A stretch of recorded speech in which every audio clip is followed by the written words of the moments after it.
bleed green? Are you an ultimate Eagles football fan? Well, you're in the right place.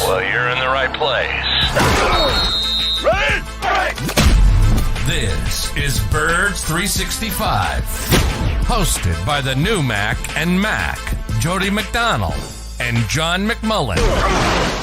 Here we go! Who collectively have covered and talked about more than 50 plus years of Eagles football. Kick off your day with Birds 365. You'll get debate. We love to argue. You'll get the real story from inside the locker room. And you'll hear from some of the great football minds from around the region. You're about to become an Eagles insider. Get in the game. Join Jody Mack and Johnny Mack and join the football community that flocks to Birds 365. Birds 365 starts right now. Welcome to the NFL. Let's go! Let's go! Go!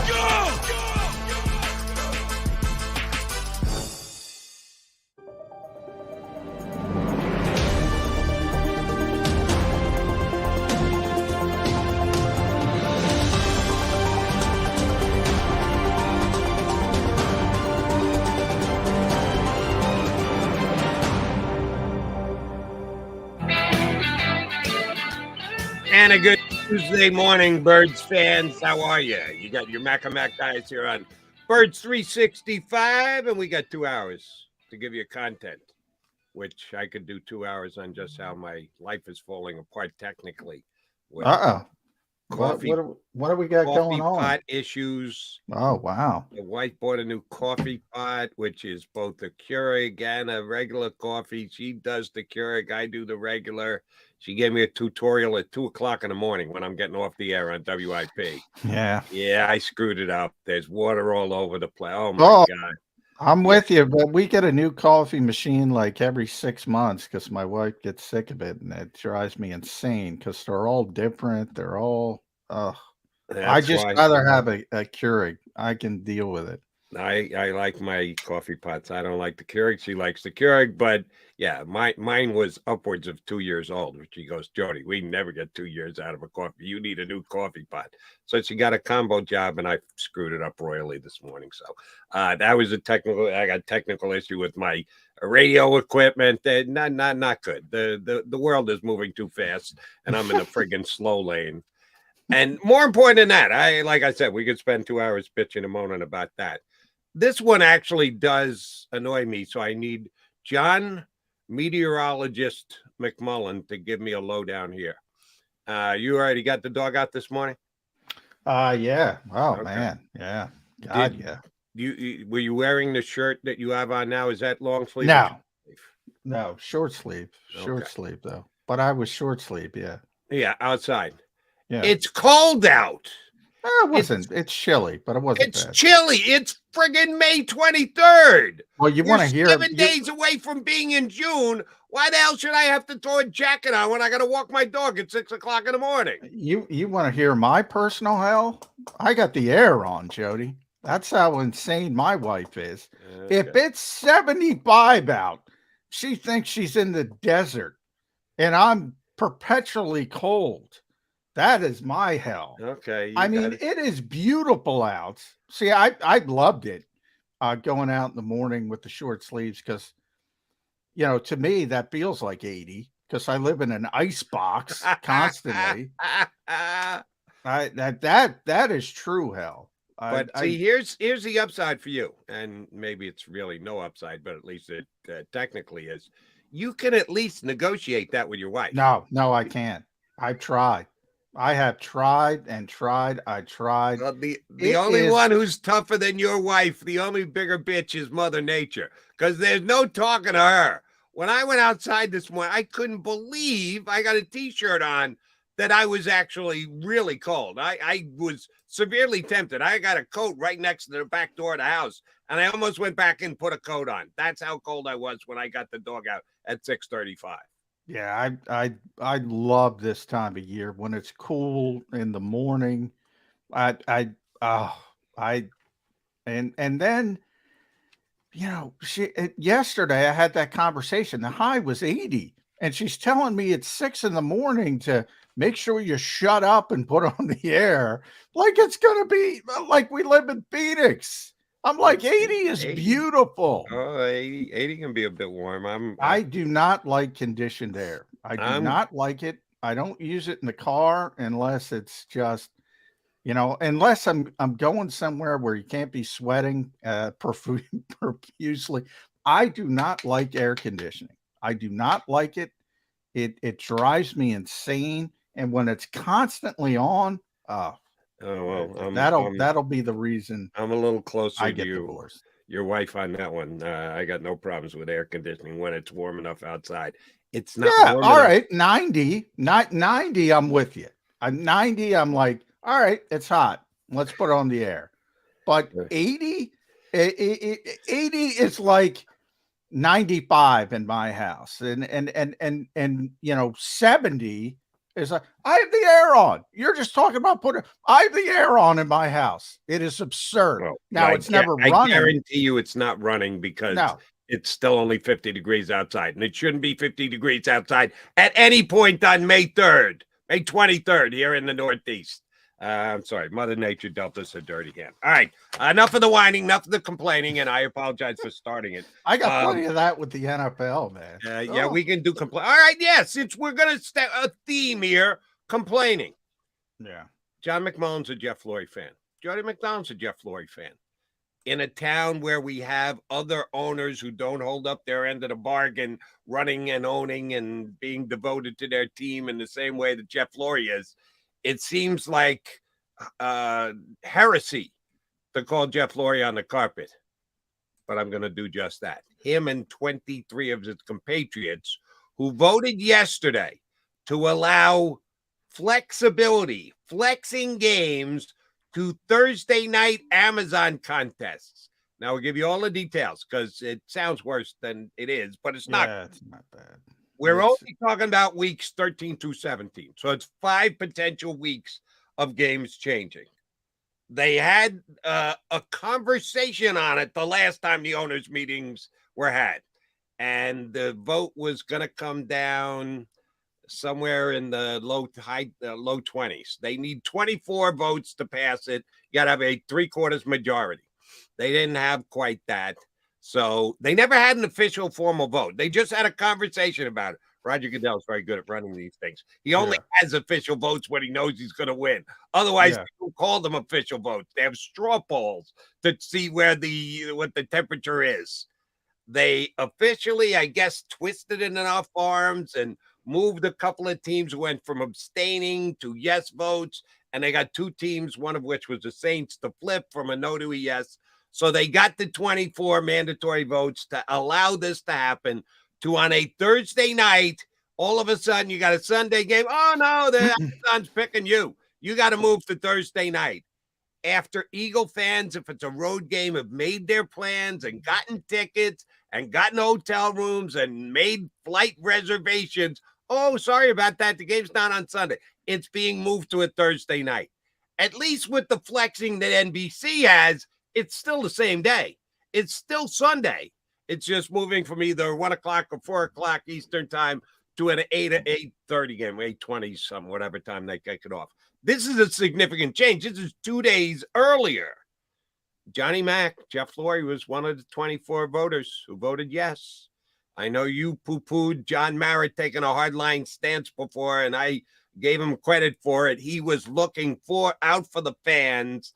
8 of the teams were, 24 of them weren't. Jeff Lurie wasn't one of them. That's selling out your fans, Johnny Mack. No other way around it. Yeah, well, it unquestionably is. They don't give a flying rat's ass about fans. I mean, number one, I bet, but to me, that's the Occam's razor. That's obvious. We talked about this last 28 week. 8 teams voted against it, John. Yeah, but I explain that. Look, you have some. I don't have a relationship with John Mara.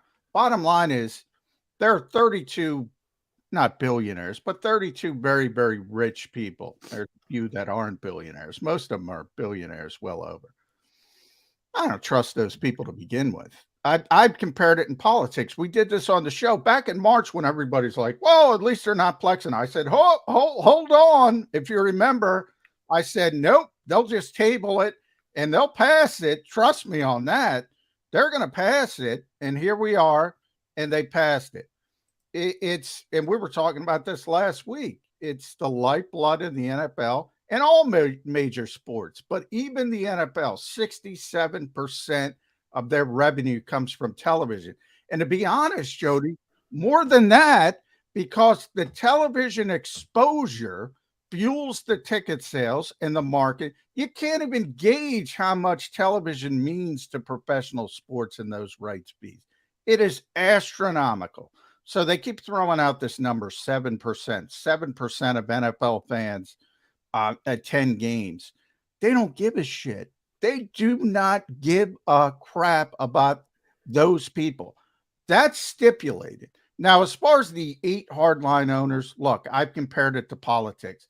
It's easy to vote against something and get on a soapbox and claim, oh, I care about the fans. When you know it's going to pass, you know it's going to pass. I don't know John Mara from Sunday. Maybe that's his true belief. I don't know. But all these owners, all 32 of these owners knew this was going to pass. And if there's a couple of them that have a little cachet and a little power and they don't want to be a bad guy, they can go out and they talk about it. But if you really mean it, go lobby behind the scenes, like right, you mentioned twist their arms. Go lobby behind the scenes. Go twist your arms. They all know it's going to pass. That's why maybe I'm too cynical, Jody. But if I knew it was going to pass, they knew it was going to pass. So I don't give any of them a pass, is what I'm trying to say. Jeopardy, they don't give a crap about people attending games. They want to make their television partners happy.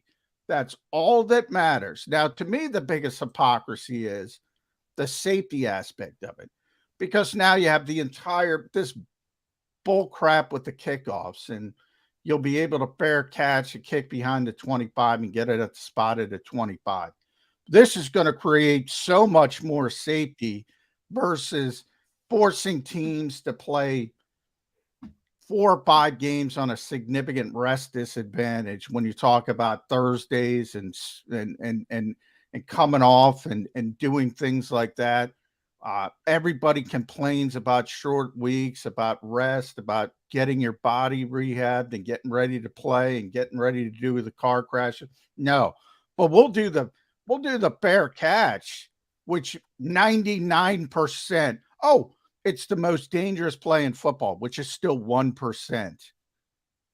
Doesn't matter. All it is a signal to say, oh, we care about the players. No, you don't. The reality is no. I have more of an issue from the player perspective than a fan perspective. Yeah, people who go to games are going to get screwed. They don't care. They don't care. And if you have a problem with that as a fan, then don't go to the games, because they are not going to kowtow to you when they're getting billions of dollars and 70% of their revenue from their TV partners. That's who they're going to kowtow to. Right, but you never know. A couple things, John. Number one, yeah, people go, oh, you're going to screw me with the guy. I'm not going to the games anymore. You're right. They'll probably turn their nose up and go, all right, yeah, we'll find somebody else to take the tickets, and they'll probably do a pretty good job of replacing those numbers. But if it ever got into an area where the television revenues started to show, wow, we're losing fans because we show utter disregard for the fans. Not only they're not showing up at the games, they're also watching the games in lesser numbers than they did. Oh, then everyone would start to pay attention in that owner's room. But they don't. That's why they don't. They watch and they don't turn it off. It's the only TV proof property in sports, because everything and not sports, in the industry as a whole, everything else has declined. Everything. NBA, NHL, Major League Baseball, everything has declined. Not the NFL. They just keep going up and up and up and up and up. And until people turn it off, and until that affects their bottom line. And we had this discussion, if it wasn't last week, it was 2 weeks ago. And I warned everybody. I said, look, if those revenues ever go away because of NBC or Fox or Amazon waking up one day and say, you know what, this is not the bang for the buck we're given. and we're just not going to do it anymore. Then you'll see real change. That's when you'll see real change. And oh, by the way, there's no evidence that's going to happen. Something that's and I guarantee they had it all negotiated out, but I've seen nobody speculate on it. These Amazon games, supposedly that are going to be flexed. It's to get a better game, right? That's why they're taking care of Amazon. Amazon is writing this mega check. Aren't they screwing CBS and Fox in doing so? Aren't they cherry picking games from those two networks? Are they getting a rebate because their games are being pilfered by Amazon? At some point, somebody's going to stand up and go, wait a minute. We get it. You want to take care of Amazon, but you're screwing us. How do Fox and CBS justify that? Go, yeah, go ahead, take our good games. Put them on Amazon. I don't think so. That's why the schedule was so difficult this year, because they're trying to serve so many masters. And they're trying to, instead of, having three partners, say you have CBS and Fox and you have the night games, and it's pretty simplified. Now you keep adding people in the mix because they want more and more money, and you got to serve everybody. You got to make them happy. You got to make them happy. And Fox is fighting to keep the Cowboys and Eagles, and CBS is fighting to keep the Chiefs. And Amazon says, hey, and Jerry Jones has been the reason Jerry Jones is in the Hall of Fame. It's not for football related. It's for business reasons. He's been tremendous from a business perspective for this league. He's been really the spearhead, the guy behind the television committee. And he mentioned Amazon is like we were when we first got Fox, and we want to make them happy because they're the shiny new, they want to, they have a storied history with CBS and Fox and ABC and ESPN. Those they know, and they're very comfortable with those. This is new, and they want to make them happy. And that's kind of how he explained it. But, while I say all this, and it's the reality of the industry, it is pretty light. We're only talking 5 games. We're talking 28 days in advance notice. I don't think it's going to have much effect on anything. But I do, the hypocritical nature of this league drives me insane. Talk about safety out one side of your mouth and then do all this crap that just makes everything more difficult from a safety perspective. That is the part that bothers me the most. I get it. Fans are upset, and fans who travel to games. That's the big thing, John. That's what I'm getting at. But it's so small in the large picture from their revenue generation. It's so small. They do not care. They're never going to care. It might not be fair for individual fans, but that's not even a drop in the bucket when it talks to their revenue. It's not even a drop. It's not even a trickle. It's a rounding error. They don't care. They're never going to care. If I have to be the guy who's going to stick up for the little man, I will do that. Jeff Lurie spit in the eye of a percentage. Small percentage, Johnny Mac correctly points out. But whatever that percentage is, and oh, by the way, that percentage helped to get the Eagles $6 million for their charitable activities on Sunday. Those Eagle fans that are out there that are dropping that dime. So I'm not saying you're wrong, Jody. I'm saying they do not care, and that part's not going to change. Well, then I'm calling Jeff Lurie on the carpet for not caring. Shame on you, Jeff Lurie. All right, Johnny Mac, the Mac and Mac Birds 365, guys. We got Tommy Lawler from Eagles Blitz joining us next. Always fun when Tommy jumps in. He's up next here on Birds 365. Do you stream on a Roku, Fire Stick, Google TV, or Apple TV? Now you can watch 6ABC 24/7 with the 6ABC Philadelphia streaming app. And the big story on Action News? Search 6ABC Philadelphia and start streaming today. Go to get your game on. Go for the beers. Go for the cheers. Go for the hit and the hits. Go for the stakes and the stakes. Go to get your parlay on. Go to get your party on. Go for the scene. Go for the screens. Go for the gallery. Go for the win. Go to Ocean. Visit theoceanac.com to plan your visit. The greatest fans on earth. It's a bold statement, but would you expect anything less from Philadelphia? 58 years of heartache creates a toughness, a grit, a resolve not found in most. Sure, our prayers were answered, but now that we've had a taste, we're looking for more. Pondley Hockey, official partner of the Philadelphia Eagles.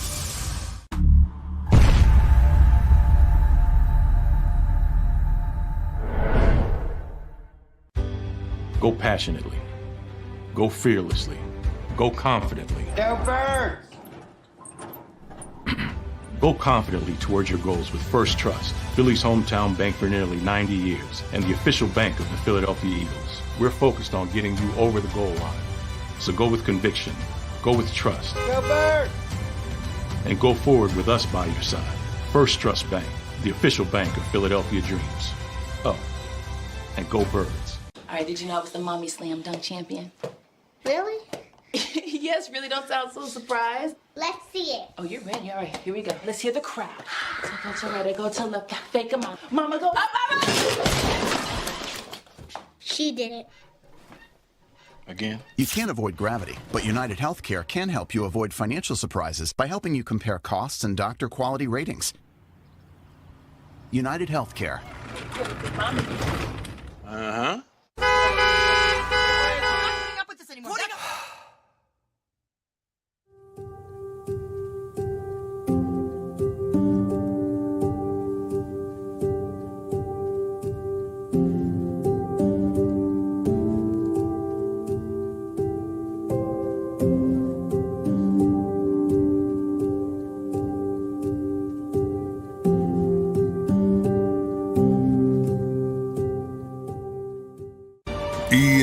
EAGLES, Eagles.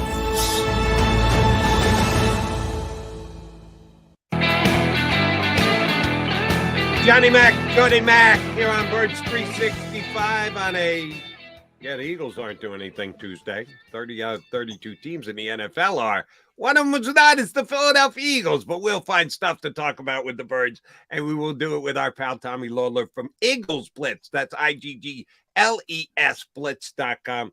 Longtime Eagles writer, good enough to give us a couple of minutes here today. Tommy, John and I were just talking about the whole flexing on Thursday night for Amazon and the NFL going to streaming. I get it. It's the future, and it's coming in waves, and we're not going to be able to stop it. But are they just turning their nose up at the fans, and are fans just going to sit there and take it because they just can't give up the love affair with the NFL? Are the fans going to take it? Yes, they are. Right? They are. We know that. But you I heard your discussion before coming on, and there's a lot of truth in what you guys were talking about. And it's complicated when you run a business. You always have to look to the future, because if you just say, okay, we've reached a good point, we're going to stay here, stagnation is just not good for business. You always have to be growing, evolving, looking to the future. At the same time, pigs get fat, hogs get slaughtered, right?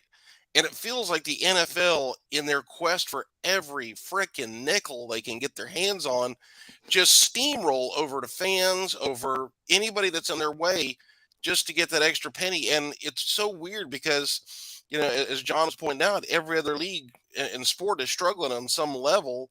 The NFL is just raking in money, and yet they're the ones the most obsessed with making more money. Yeah. At some point, you'd think they'd say, what's healthy for the sport long term? Because there's going to reach a saturation point where people don't care and they do start to go away. And I don't know when that's going to happen, but it's going to happen at some point. Well, I mentioned I got a couple responses on social media, and Tommy, they're like, well, they'll care when there's 5,000 people in the stands. Well, that's the point. Yeah, they would care, but there's not going to be 5,000. There, especially in this town, Philadelphia. I mean, they're going to sell that place out, and they know it. And until you actually back up that talk as a fan base, and I don't see it happening anytime soon, Tommy. I will say that. No, I totally agree. I mean, listen, The last time that I didn't watch an Eagles game, 1 second of an Eagles game, was the season finale of 1994. Oof. Okay. So, there are people like me that are going to they're playing their lives around, you tell your family starting the first week of September and end of February, don't count on seeing me a lot. Sundays I'm going to be, and now Mondays and Thursdays and whatever else, you're going to be sitting there watching your Eagles games. And there's going to be a certain point when enough people just go, who knows where this is going to stop? Are they going to introduce, hey, let's work in a Tuesday? Now they've got the Black Friday game. It used to be special watching pro football, where you had your games on Sunday and then Monday night was a big thing. Then they added Sunday night. There was a time back in the early 80s when Sunday night games were 3 or 4 a year and it was a big deal. Oh, hey, they're playing on Sunday night. That's kind of cool. Let's watch that. Yeah. Then all of a sudden it became Sunday nights and Monday nights. And, then there were Saturday games for a little while. Now they're just beating us to death with Thursday, Saturday, who knows? And like I say, at some point they're going to kill the golden goose. I don't know if that's going to be in a year, 5 years, 10 years, but at some point they'll kill it because they keep stretching it too thin and not thinking about what's healthy for the sport. They just think about what's healthy for the checkbooks. I agree. The overreach, adding days, I think is dangerous. And I'm with you. I think they're going too far. When you start talking about, now we got Friday, we had Thursday, Christmas is 3 games on Christmas. There's 3 games on Christmas. When Christmas is on a Tuesday, are they going to play on a Tuesday? Exactly. Right. Yeah, that I agree with. They might be stretching. Jody and I are big wrestling fans. It's on every day. I can't watch it. I can't. It's too much. You do. I think you're 100% right. That's really where they need to pull it back and say, you know what? All right, Thursday, that's ingrained. That's it, right? Sunday, Monday, Thursday. Occasionally, when college football's over, I'll even give you some Saturday games. Right. That's it. But the part of what makes football special is that each game is kind of like an event. Yeah. So you have the game itself. There's the lead up to the game where we always, we're doing all kinds of game previews. We're doing stories. We're hearing interviews. Then there's the day after, maybe the 2 days after, you're dissecting the game. What happened? Who missed a tackle? What a great catch. If you start to fill in every day of the week, then you're going to drown in information. And all of a sudden, the one thing you don't want is in the NFL is for people to go, there's an NFL game on, I don't care because I've seen enough of it. Right. And so coming out of as a kid who grew up in the late 70s and early 80s, anytime the NFL was on, I didn't care who it was. Monday Night Football. I watched Monday Night Football as a kid. It didn't matter who was on. That was Monday Night Football. You watched it. Now, Monday Night Football, if it's a crappy game, I'm not going to lie to you. I'll watch a few minutes of it, but I may sit there and put it on the second TV and on the first TV. I'm watching something on Netflix. Because there's so many games now. Like say there's an oversaturation, and if you watch as much as I do, there's times you get a little burnout. And you go, I can't deal with when the Titans had a game last year where they threw like 3 passes in the second half and they lost in a brutal game. You're just like, I don't. This is not good to watch. Why am I a slave to the TV? Let me choose something healthy to watch it. Let me go watch some highlights from the 1993 season or something, and something like that. And talk about nitpicking. Oh, I'll do a fair share of it right here. And I seem to be more put off by this than either of you two guys. You're accepting the future as it is. I got too big a TV down here that I can't have a second TV the way you got the Lawler set up at your house. Here's what bothers me about Amazon. You can't just flip to the other game.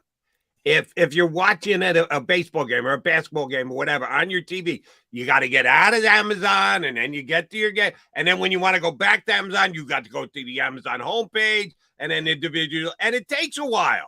I got that remote control in my hand. I want to go game, and just go back and forth. And you do that with cable. You can't do that with streaming. Again, the NFL saying, here's what we think of our fans. Sorry about that if you can't watch it the way you want to watch it. And you got to pay extra to watch on Amazon, which is a service. Again, they're just turning in. And I know the whole, Jody, it's 20 seconds, shut up aspect of it. But yeah, it's 20 seconds. It's just going to tick me off no end. and I actually get paid to talk about sports. Other people who don't are not going to put up with it as much as I'm forced to do it. Yeah, and we're going to run into some really strange things here. So, I live in North Carolina, so I'm not in Philadelphia. So I rely on DirecTV to watch the Eagles games. Well, this year that's going to switch to YouTube TV. Yeah. I'm going to have to get YouTube TV apparently and figure out how to that works.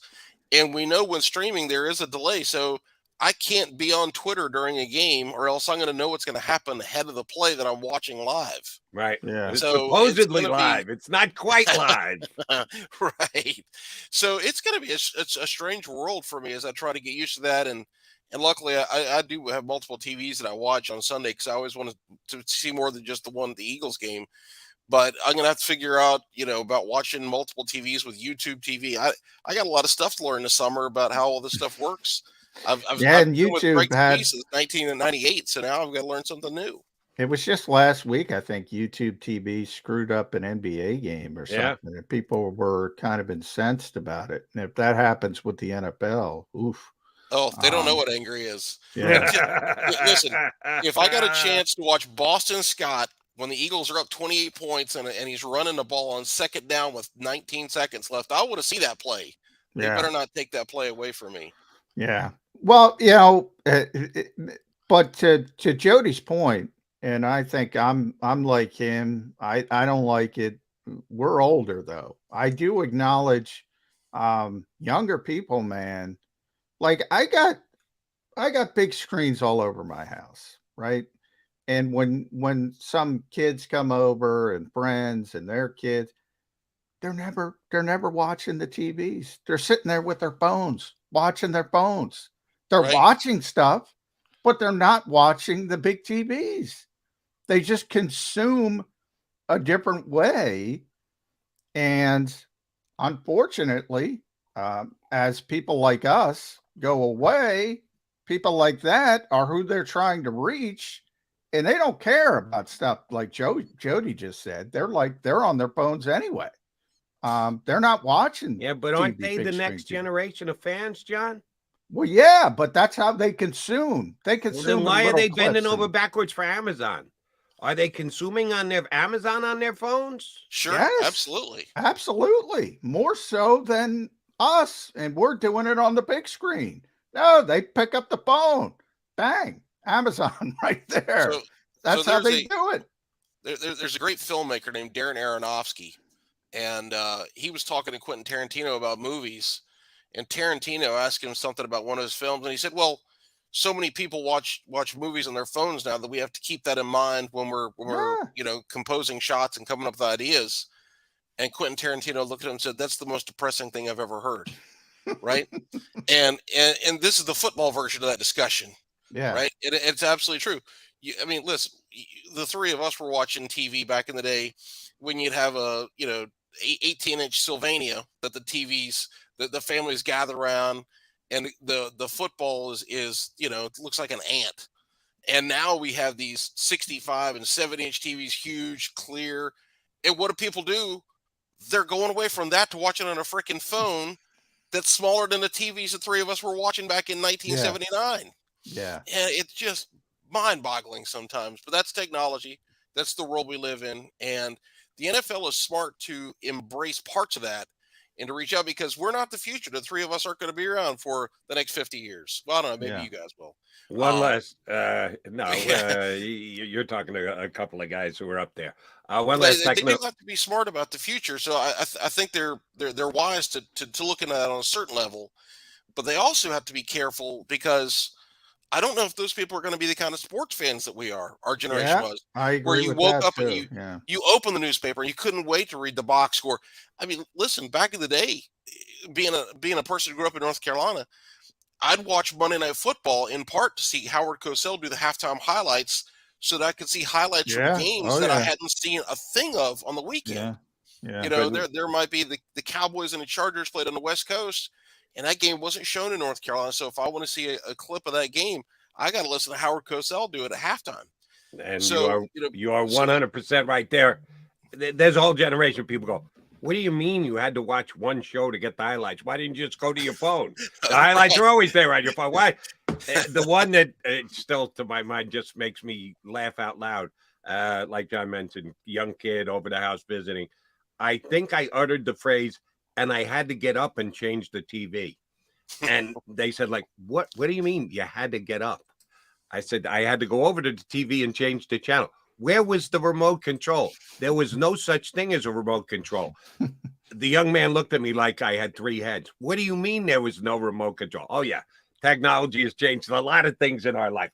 All right, Tommy, let's take it back out onto the field. We talked enough technology and fans getting screwed and streaming and everything else. Let's talk about football. They're going to start the season, and according to Peter King, our buddy at NBC, the Eagles have no weaknesses. The team without a weakness. He did his first power ranking of the year, 1 through 32, Eagles on top.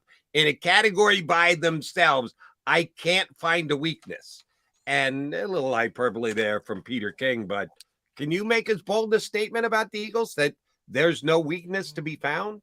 Of course not. That's just, that's crazy. There's a potential weakness on the team in linebacker, right? We have Nakobe Dean and Nick Morrow. Nakobe's the guy who's got the talent. Nick's got the guy who's got the experience. But they're both question marks. Nakobe, I think, is going to pan out and be a good player for the Eagles, but there's no guarantee. I've been wrong on players before. Nick Morrow, we don't know what's going to happen with him. He's been an effective weak side linebacker, but he struggled when he's tried to play middle linebacker. We don't know where the Eagles are going to play him yet. For some reason, nobody's asked Sean Desai, is Nakobe going to be your middle linebacker or your weak linebacker? So we don't know quite yet how. On our defense, Tommy, we just met the guy. It's been, you had 10 minutes with him. What do you want, John? Come on. We had to get through the philosophy stuff before we can get into the.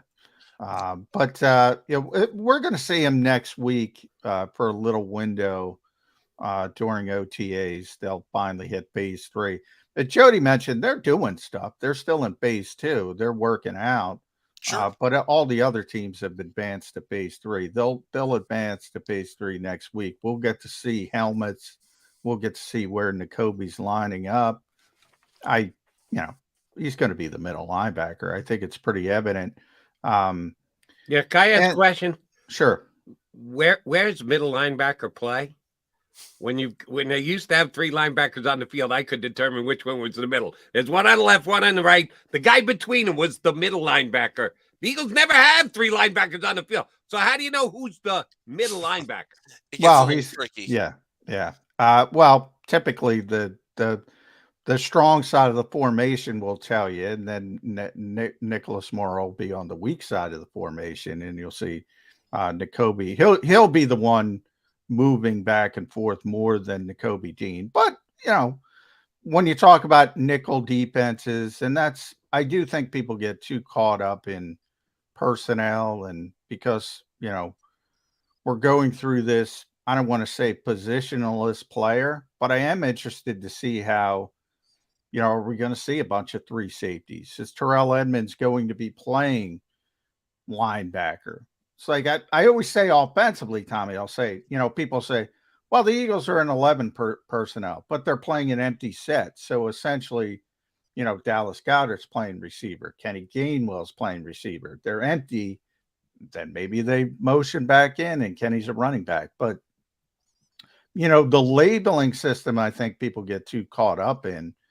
To me, it's about what they're doing on a particular play. But as far as this scheme, and we've talked about it a lot, Sean Desai said all the right things when it comes to Philadelphia. You've been following this team for a long time, as you mentioned, and people want to hear. He used the term grit and aggression and all that. Now, I've yet to hear the defensive coordinator say, no, we want to stand back. We don't want to be aggressive. But I think he said all the right things. But if he shows up and he plays the same, all right, we're going to limit explosive plays, light boxes, is that going to pass muster? Yeah, I think it would be fine. The defense last year was good for most of the year. They just, in the Super Bowl, had no answer for Kansas City, obviously. And the new thing that's in vogue in the NFL is the light box and avoiding the big plays. So if they want to go with that philosophy, that's fine. But part of what you have to do if you're going to do that is use your guys up front correctly. And I think when you have Jordan Davis, and this year it'll probably be Fletcher Cox be the guys eating up blocks more than anybody. Eventually Jalen Carter will be that guy. It frees your linebackers to make some plays, and it keeps people from getting to them. And so if you want to play a light box, you've got to have the guys up front do their part. You know, when you have guys, the Eagles attacking up the field last year up front and playing a light box, that's where things get a little dangerous. And it was great for Javon Hargrave to have 11 sacks and be so good at rushing the passer. But one of his weaknesses was run defense. And we saw that in the Super Bowl. There's some clips, if you'll watch, he just got blocked completely out of the picture and couldn't do what he needed to do. And so that's where maybe, you know, that you look at when they brought in Moro Ijomo, that guy did a good job as a two-gap defensive tackle at Texas. Obviously, Jalen Carter is big and strong enough to do whatever he wants on the football field.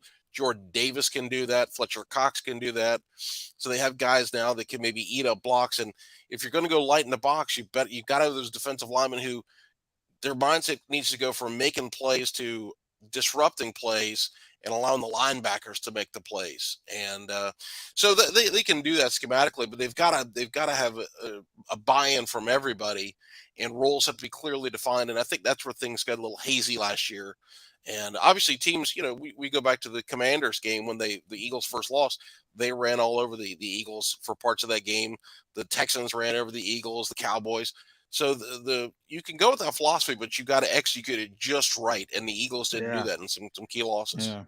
If they have a similar defense to the one they had last year, and that's what I came away from my first Sean Desai gathering with the media, and we'll certainly judge more by what they actually do when they get on the field. Isn't that a good way to judge? Actually see them do it rather than what they say.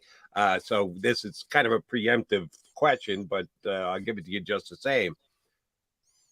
Safety. If they're going light boxes, it does put more pressure on the safety to be as flexible as possible. And last year, both Marcus Epps and Chauncey Gardner-Johnson did the job for the Eagles.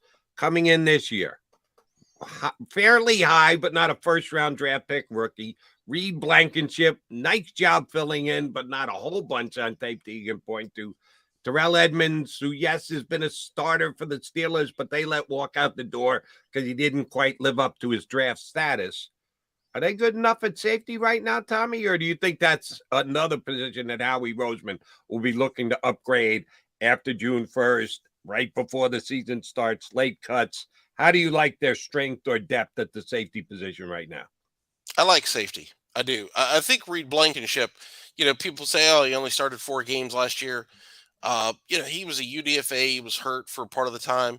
But if you go back, they had Anthony Harris last year, right? At a certain point, they brought him back, and they played Reed Blankenship over Anthony Harris. Harris was the guy who had the experience, knew the scheme.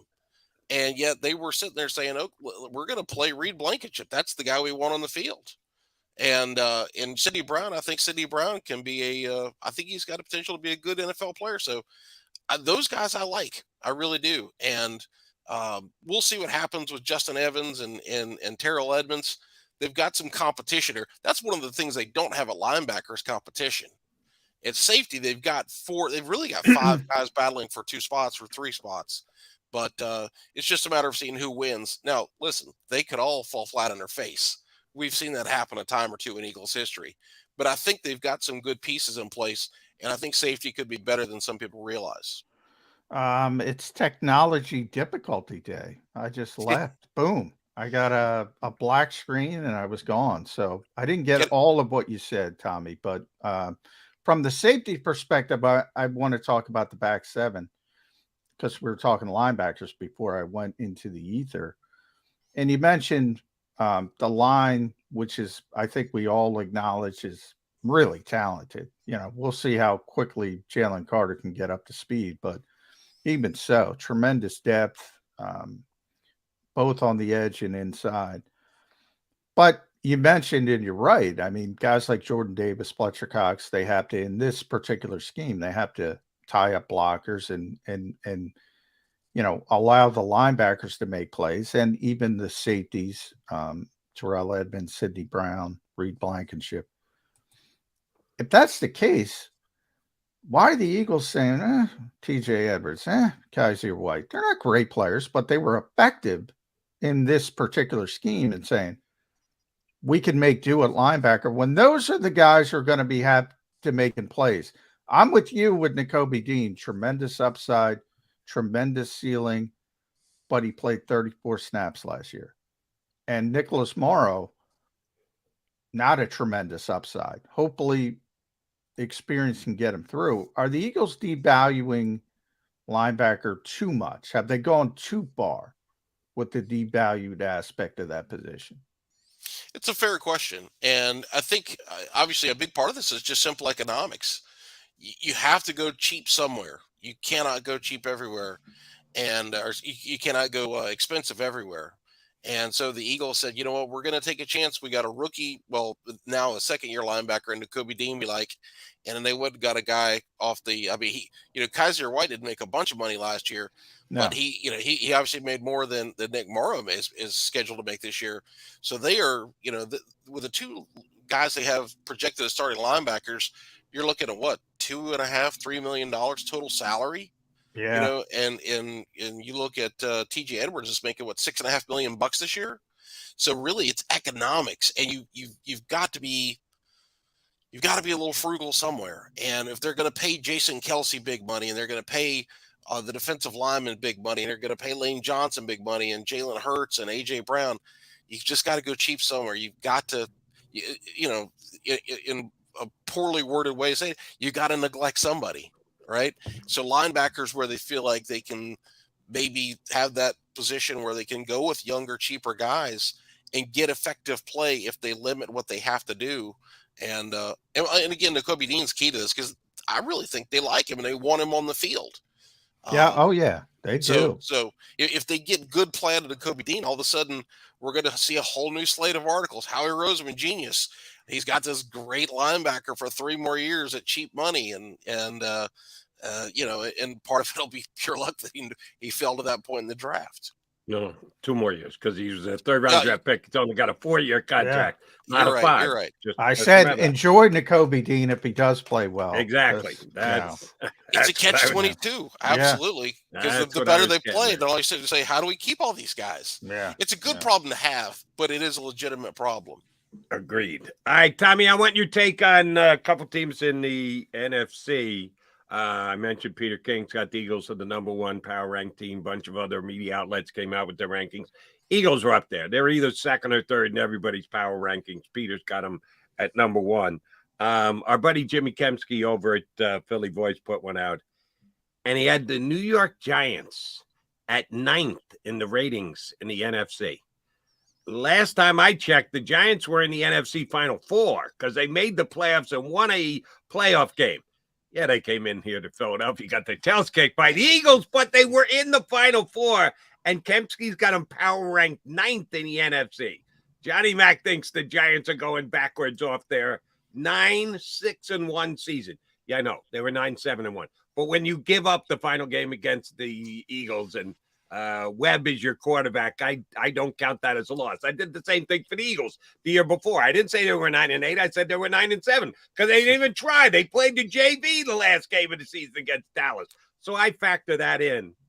Giants massive overachievers and coming back to the pack next year, or yeah, they were legit Final Four. 9 is a little disrespectful.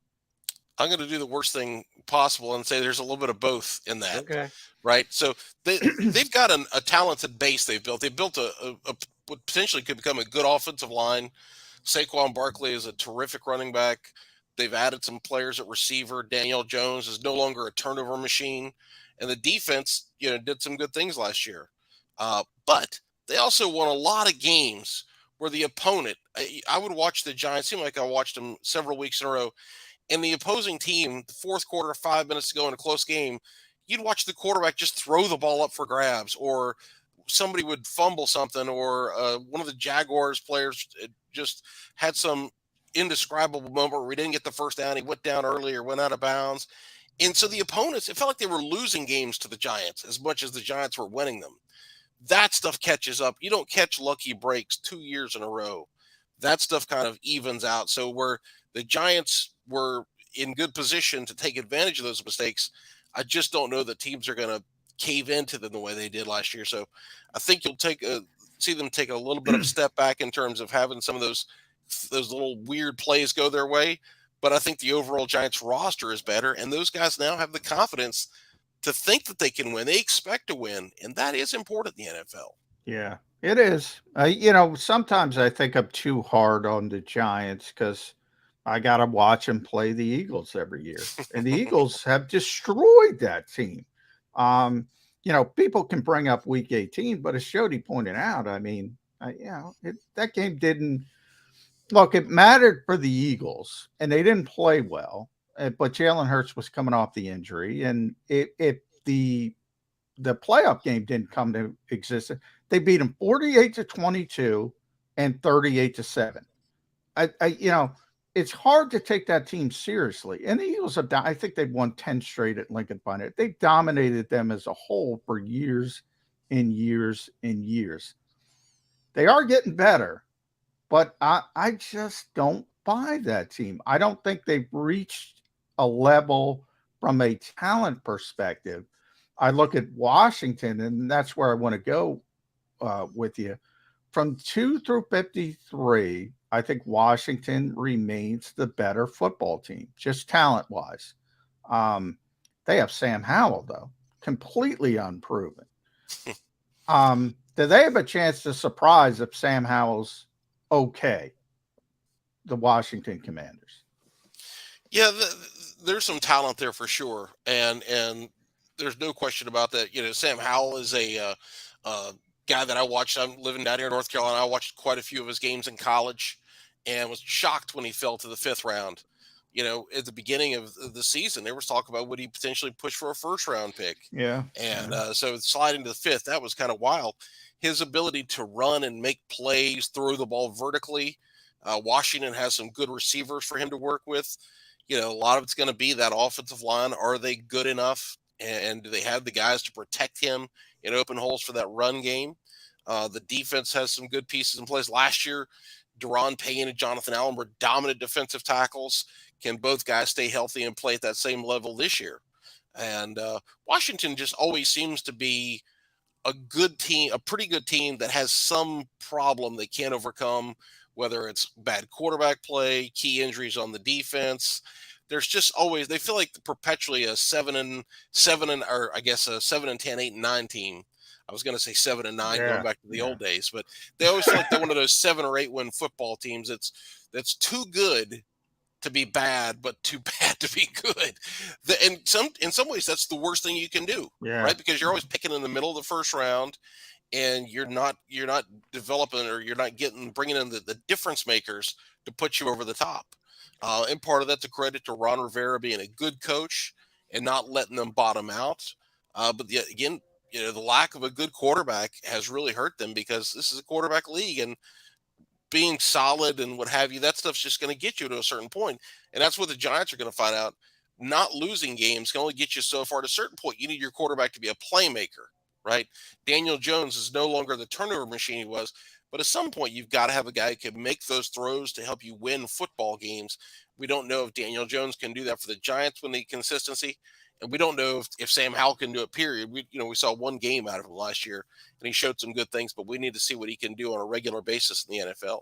Yeah, and a Giants-Commanders quarterback comparison, I would say Daniel Jones was a 1st-round pick who plays like a 3rd-round pick, and I would say Sam Howell's a 5th-round pick who plays like a 6th-round pick. Not a fan. Don't think he's going to be able to play. Here's the role that Sam Howell should be filling: the new emergency quarterback in the National Football League. Yesterday, the NFL added back the emergency quarterback. He's going to be on the 53, but you can have a 46 player who could potentially play on game day, but he's got to be your emergency quarterback. You can only put him in if your first 2 guys are hurt. They used to have this in play in the NFL. They did away with it. They relaxed it. You can play someone else other than the emergency quarterback. No, quarterback is the most important position, and you should have some latitude there. I like the fact that they've re-added it. I know Eagle fans are getting a kick out of this because they think, oh, this is just San Francisco from last year's championship game. The poor 49ers, that's why they got screwed. We got to do something to protect against this. I don't care why they came back with it. It's a good thing, and that's what Sam Howell should be. He should be a emergency quarterback. That's what he is in this league. Sorry, that is disrespect, right? I am disrespecting Sam Howell. I do not think he's a starting quarterback. You think either one of you think he's going to start 17 games for the Commanders this year? I don't know, but I'm not that down on him. So if you watch Sam, you know he throws a good. That's deep why you're ball. a Carolina guy. Yeah. Now you got a quarterback who can watch this year.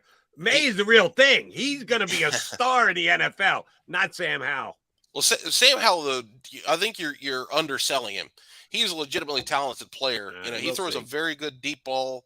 Carolina had a dynamic offense a couple of years ago with him throwing the football. And as a senior, it's funny, he became a runner. And they had lost a couple of receivers, and he became a guy that he ran for like 10 touchdowns as a senior. And some of those, he's running over guys and making plays. So he's got the ability to make plays with his legs. He's got a solid arm. Listen, is he a guy that you want as your starting quarterback? I'm not ready to go there, but I think he's got the tools to develop into an effective starting quarterback. I just don't know. Again, you're not looking for effective. That's the guy who wins you 6, 7, 8 games. You're looking for Jalen Hurts, the playmaker, who can lead you to the Super Bowl. Sam Howell isn't that guy, but can he become an effective starter? I think that's possible. I'm surprised they committed to him and stuck with it. That's what I'm surprised with. I mean, I don't know. I mean, as you mentioned, Tommy, look, he was, I would say, a consensus first round pick coming into his final college season. Then all of a sudden things happen. We see it all the time. And all of a sudden, now he's labeled, right? We talk about labels. He's a 5th round pick. And a lot of people say, well, he can't play because he's a 5th round pick. Now, Tom Brady being the obvious example, that's not going to happen. But there are quarterbacks that come out of nowhere. Maybe he's one of them. I don't know much about Sam Howell other than I didn't love the North. Now, you saw it all the time. I didn't love the North Carolina offense. It was very simplified, if I remember, a lot of RPO stuff. But that's what they're running in the NFL. So who knows? Who knows? Yeah. You know, listen, the Commanders believed in him enough to say, let's go with that guy. To those of us on the outside, we say, we don't really get that. You know, there was quarterbacks available to go after, take a chance on one of these guys. They didn't. They stayed put. Normally, I'd say that tells you, hey, listen, they believe in this guy. They know something we don't. Let's see how it turns out. But because it's the Commanders, you say, is that just them being the Commanders? They haven't gotten the quarterback position right. I don't know how long.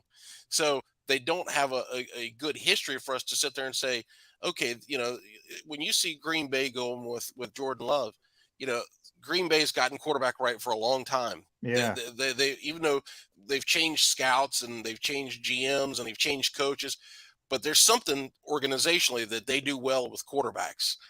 Washington, we just can't say that. I mean, you got to go back to what, Robert, RG3, Robert Griffin from Baylor. You know, I mean, you want to go back to Joe Theismann, Mark Rippon. How about Mark Rippon? Mark Rippon in 91 was as good as it got. So, no, it's just so with Washington, they may believe in him, but the rest of us on the outside, we don't believe in Washington, right? So them vouching for Sam Howell doesn't do a lot for the rest of the NFL. So we're going to sit there and say, hey, maybe we'll see, but I sure wouldn't bet a paycheck on him. Just remember, you heard it here first. The new offensive coordinator was brought in after they had committed to Sam Howell, and the coach was kind of on record that we're going to give Sam this chance. When things go badly, it will not be long before they move off Sam Howell. By week 6, the Commander fans will be saying, are we sure that accident with Dwayne Haskins was actually fatal? They will move off Sam Howell very quickly. Mark my words. There are guys that I take hardline stances on, and he happens to be one of them. All right, Tommy, last thing before we let you go. When is the next time you're going to say, all right, I have to be on top of what's happening with the Eagles today? Next week, they start some physical activities, a lot of calisthenics, drills without pads on. They're a week behind everybody else, but they'll play catch up. Is that more important? Is June 1st because the salary cap is affected by that date on the calendar? When is the next day you're going to say, all right, I got to know exactly what's going down with the Eagles today? Training camp, right? Yeah. I don't even know training camp now. They don't do anything. Right. And there's only one cut down now, Tommy. Only 90 to 53. That's it. Boom. That's a cattle call right there when you cut 37 guys at a time. I'll certainly watch whatever videos are out, read whatever articles are out there, and follow along. But spring football is so hard to judge from an outside perspective because they're doing teaching, they're doing basics and fundamentals and that kind of stuff. You sit there and you watch it, and unless you're the player or the coach, it's hard to tell what's going on there and what real value is. Obviously, there is value, but as an outsider, it's just hard to see much, take much from that. And then you go to training camp, and like John says, training camp's not what it used to be, right? But listen, whatever changes the Eagles have made under Nick Sirianni, they've worked. And we know that the training camp stuff started under Chip Kelly years ago. The Eagles have won Super Bowls in this era, doing some of this lighter stuff. I miss the old days of going to Lehigh and seeing long physical practices. But if the Eagles going to the Super Bowl and winning the Super Bowl means training camp's a little more boring, then, man, sign me up for a boring summer. I will take it every time. I want to see excitement in January and February, not July and August. Check out his website, eaglesblitz.com. Tommy posts several Eagle articles and posts every single week. Outstanding stuff. I'm on Twitter at Lawler NFL. That's LAWLOR NFL on Twitter. Tommy, always good catching up.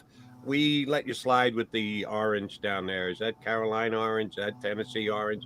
You don't have a green screen like us, so you could actually put green on. Johnny Mac and I got to go dark every single day because we're down at Oceans, in case you didn't notice. This was just a shirt that had the no ketchup stains on it, so all right. Stuff for you guys. Yeah. I'm betting it's warmer down there in Carolina than it is up here in Philadelphia. I was freezing my tuckets off walking a dog this morning. Glad to see you in the golf shirt. Tommy, thanks much. We'll get you back up in a couple weeks, buddy. Thanks, Tommy. Hey, I love talking to you guys about the old days. That is Tommy Lawler. Eagles Blitz, the old days, the new days. He comes with all that. It's always good to get a Mark Rippon reference in, Well, I should have thrown Doug Williams in there as well. Joe Gibbs won 3 Super Bowls with 3 different quarterbacks. That's helped to stamp him as one of the greatest coaches in the history of the National Football League. He earned that moniker. All right, McMullen and McDonald coming back. You got plenty of Birds 365 yet to come today.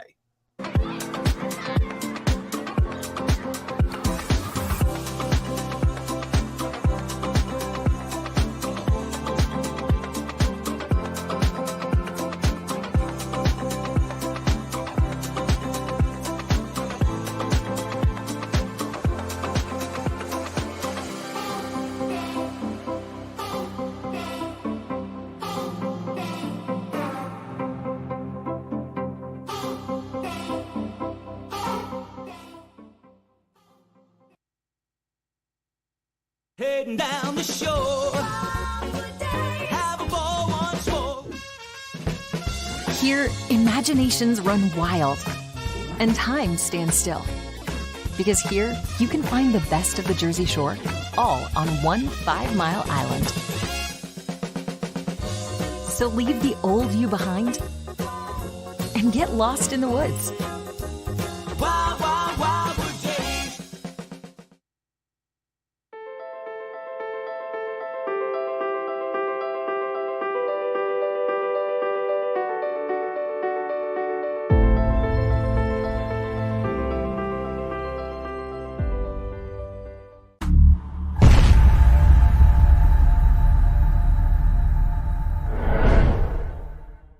Score and save at Southeastern PA and Delaware with Colony Pools this football season, and let the experts close your pool with a custom Merlin safety cover in green for the birds. And if you join our Winter Watch team, we'll give you another 20% off, and Colony Pools will handle it all.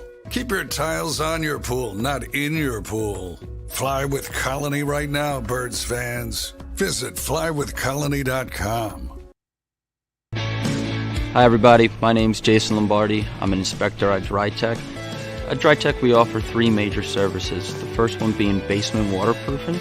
The second service we offer is foundation and structural repairs. And then the third service that we offer is mold remediation. If you feel you are having a waterproofing issue, give DryTech a call or check us out online.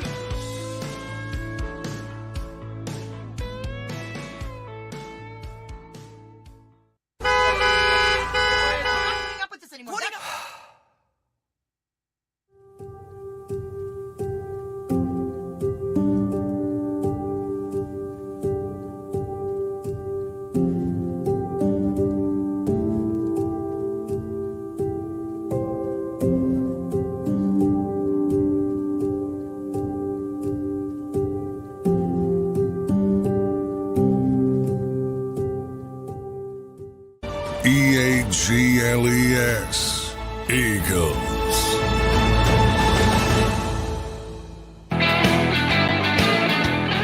Mac guys here on Birds 365. I thank Tommy Lawler for jumping in with us.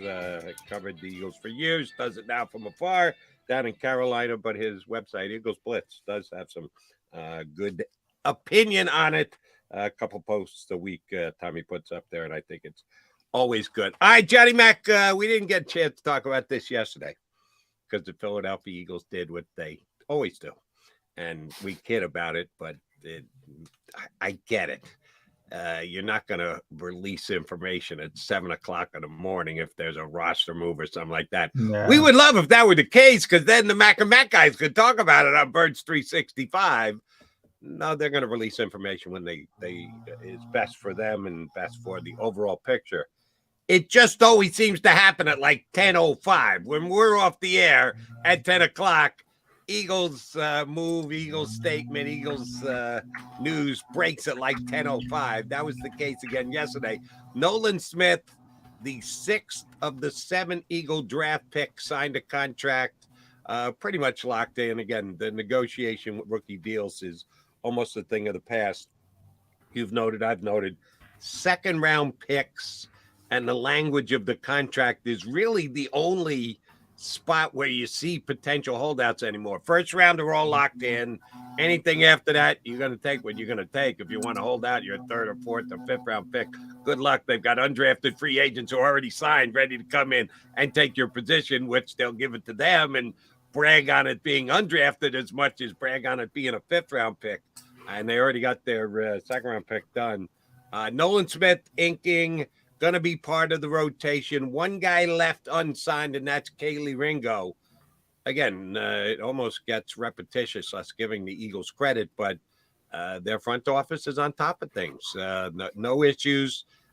Even if Kaylee Ringo doesn't show up till the day before camp starts, I don't think it's that big a deal. I think he's he could force his way into playing time this year. If they have an injury, then they're probably going to need Kaylee Ringo. But if not, this is going to be a redshirt year for him anyway. Got to give Howie the props. He's gotten all his contracts done with all his first-year NFL players. Yeah, no, I'm not giving him props for that. He gets enough props. As you mentioned, this stuff is slotted. This stuff is not an issue anymore. There's a little bit of wiggle room in the 2nd round, as you mentioned. There's a little bit of wiggle room at the top of the 4th round, which is where Kaylee Ringo is. That's the reason he's last. Last year was Damian Pierce, I believe, who was very early 4th round pick. Might have been the first or 2nd pick in the 4th round. And the Texans gave him a little bit more money than the slot. They gave him like $25,000. There's only so much.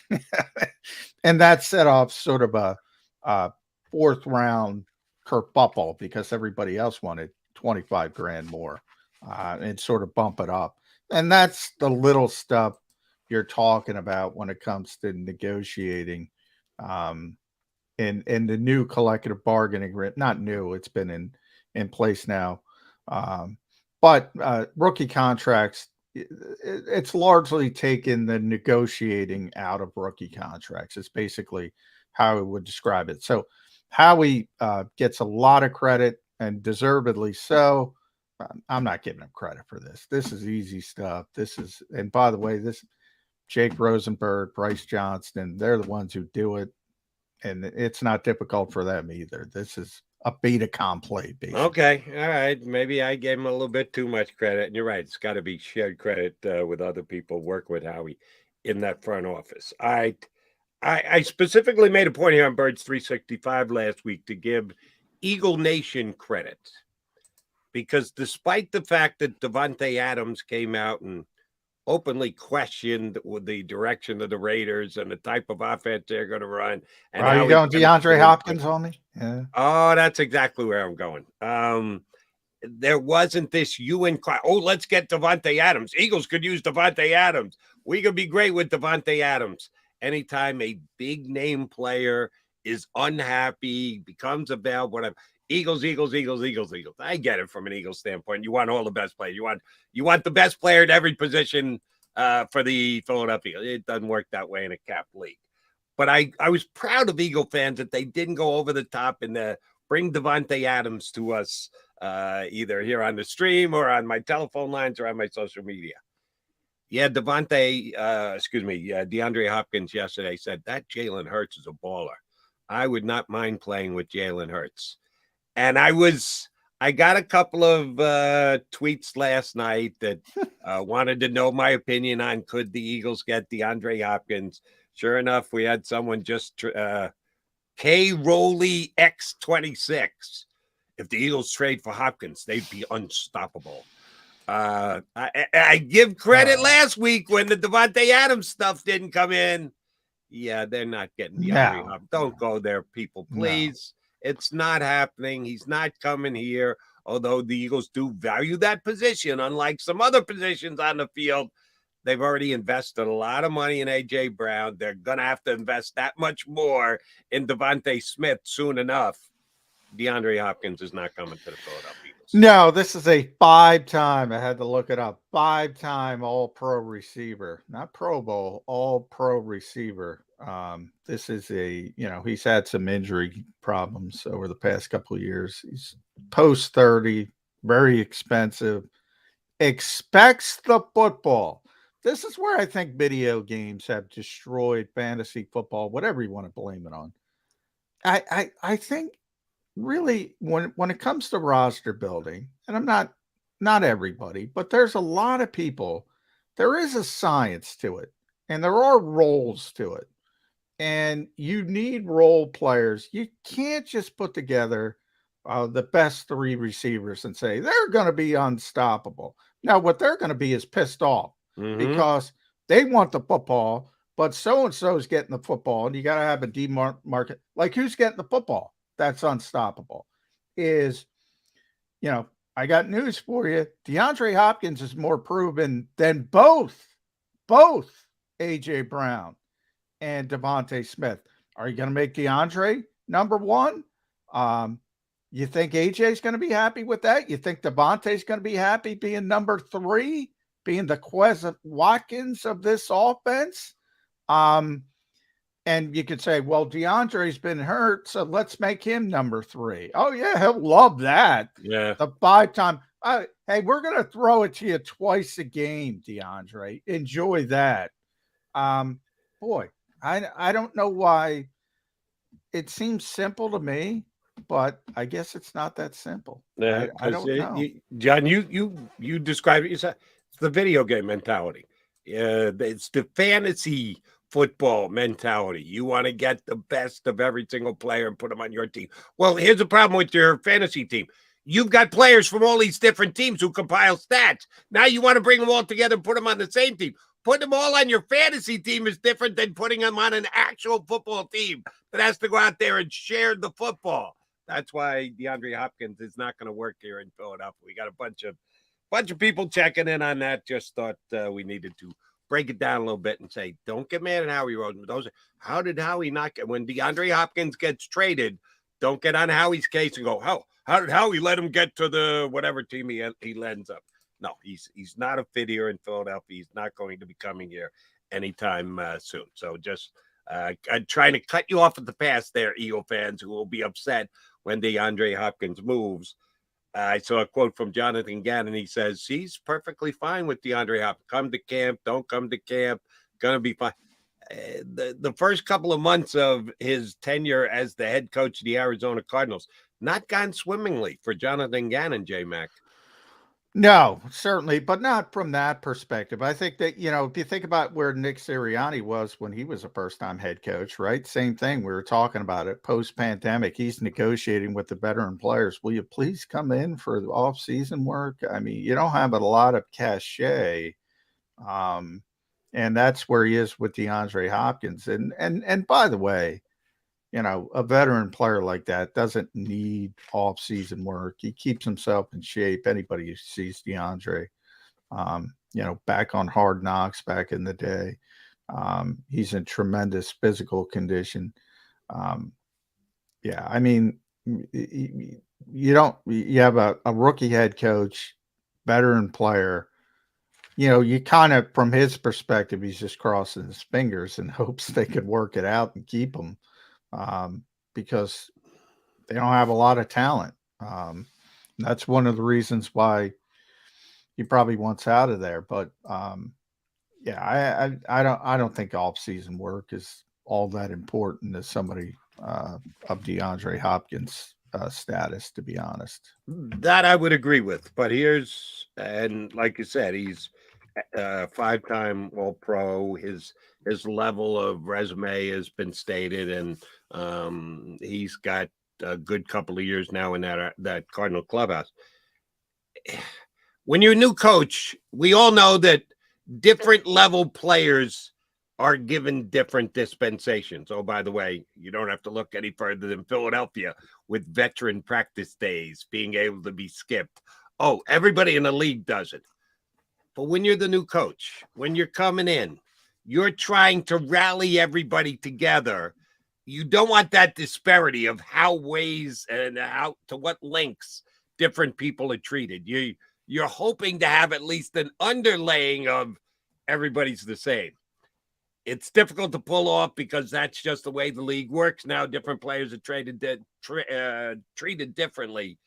If DeAndre Hopkins is going to be given carte blanche to practice or not practice whenever he wants, you got a quarterback who's injured, who has shown at times not complete dedication to the game. Jonathan Gannon's walking into a tough spot. And they're a bad football team. That's probably, I kind of buried the lead there. And they're a bad football team. Not going to be easy for Jonathan Gannon here in year number 1, John.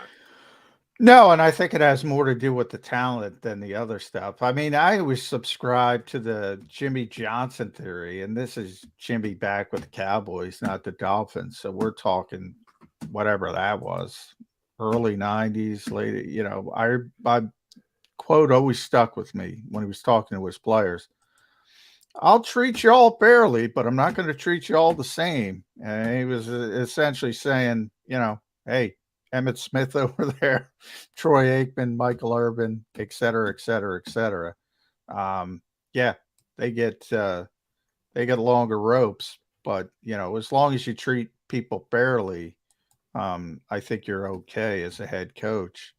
But that's just part of it. I don't know how you get around that.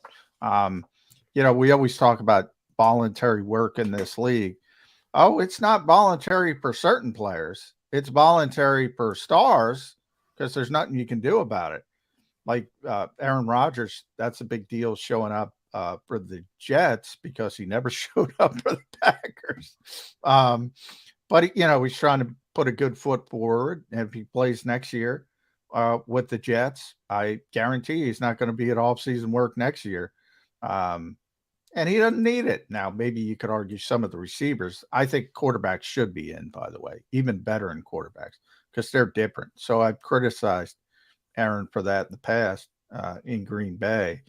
But, if you're a guy, if you're the 53rd guy on the roster, you think off-season work is voluntary, Jody? It ain't voluntary. You're off. If you don't show up and you're toggling at the back end of the roster, hey, get out of here.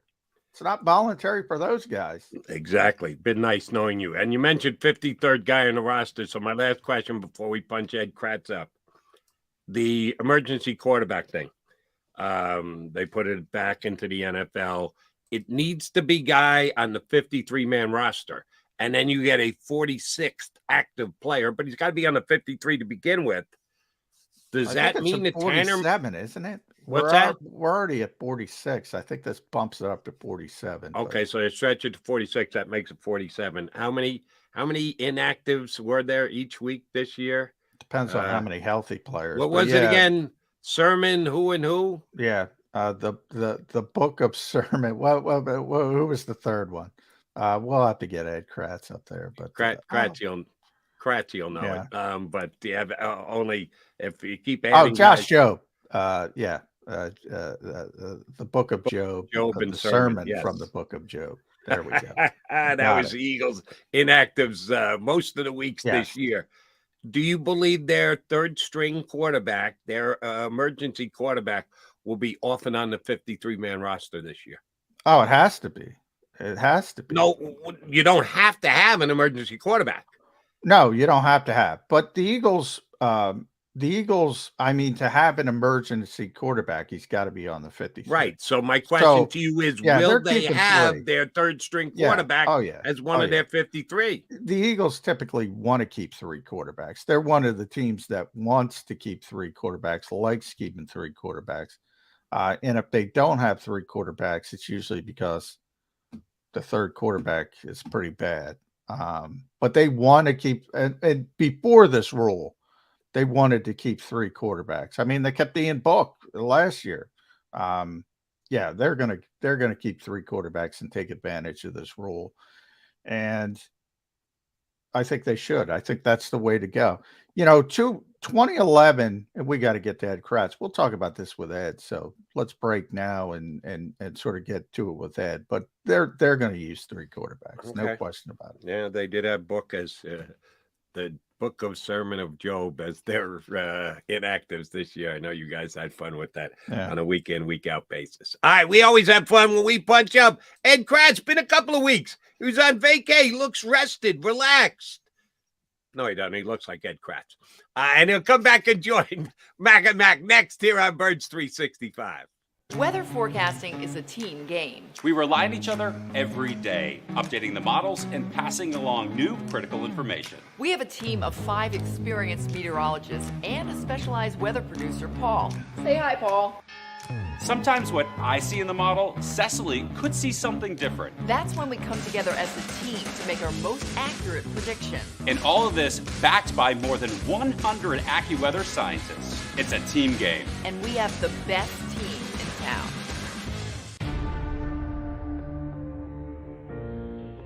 When it comes to the fight against insurance companies, large corporations, and the healthcare industry, injured victims are always the underdog.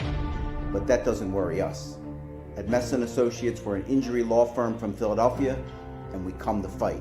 Our clients know that they've got representation with a chip on its shoulder, and it's the same chip that makes Philly the toughest city in the country. Call 215-568-3500 or visit us online at messalaw.com. Messa & Associates, the toughest injury firm in Philadelphia. Go to get your game on. Go for the beers. Go for the cheers.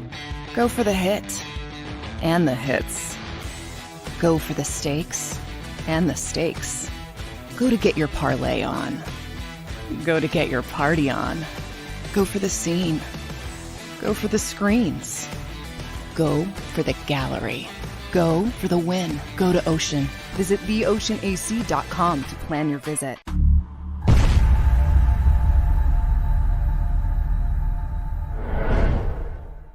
Celebrating the life of your loved one is what we do at Life Celebrations by Givenish. When the matriarch of the Dalloway family died suddenly at 82 years old, Life Celebrations by Givenish stepped in. They will make this the easiest thing that I know it's not easy, but they will make this as easy as possible. Life Celebrations by Givenish, customizing services as unique as the individual. I just know that my dad, who is in charge of everything, was not in charge of anything at that point when my mom passed. And again, just another shout out to this place for for making it easy. Turning tragedy into a celebration of life, no matter how hard, is what we do at Life Celebrations by Givenish.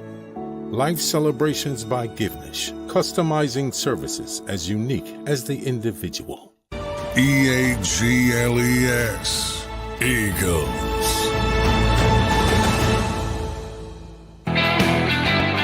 You got your Mac guys here on Bird 365. John McMullen, Jody McDonald.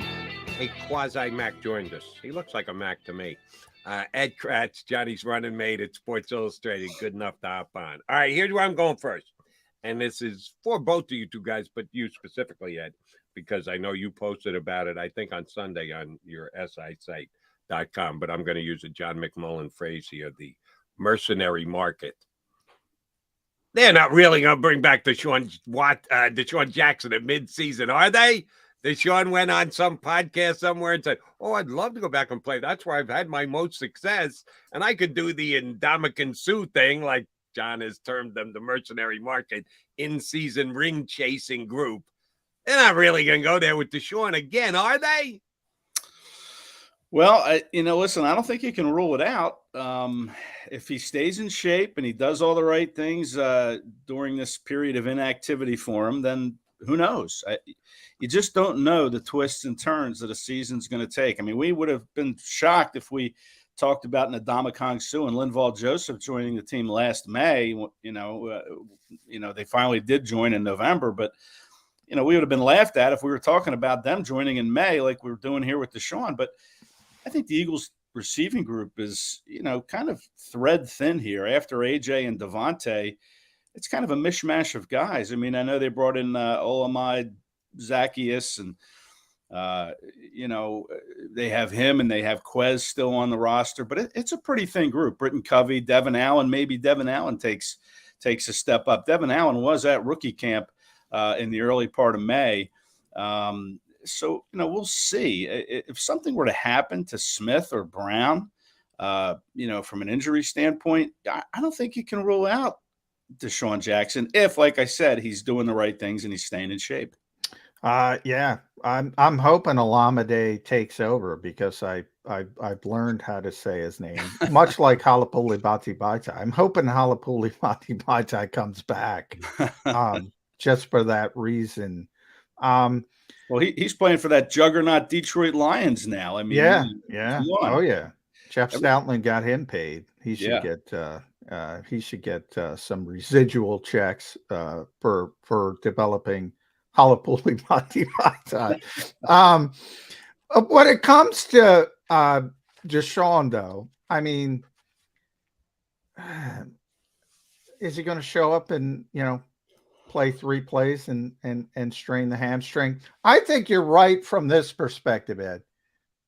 Injuries occur, everything's on the table. Barring injuries, I would think they would want to go in a different direction when it comes to that particular player.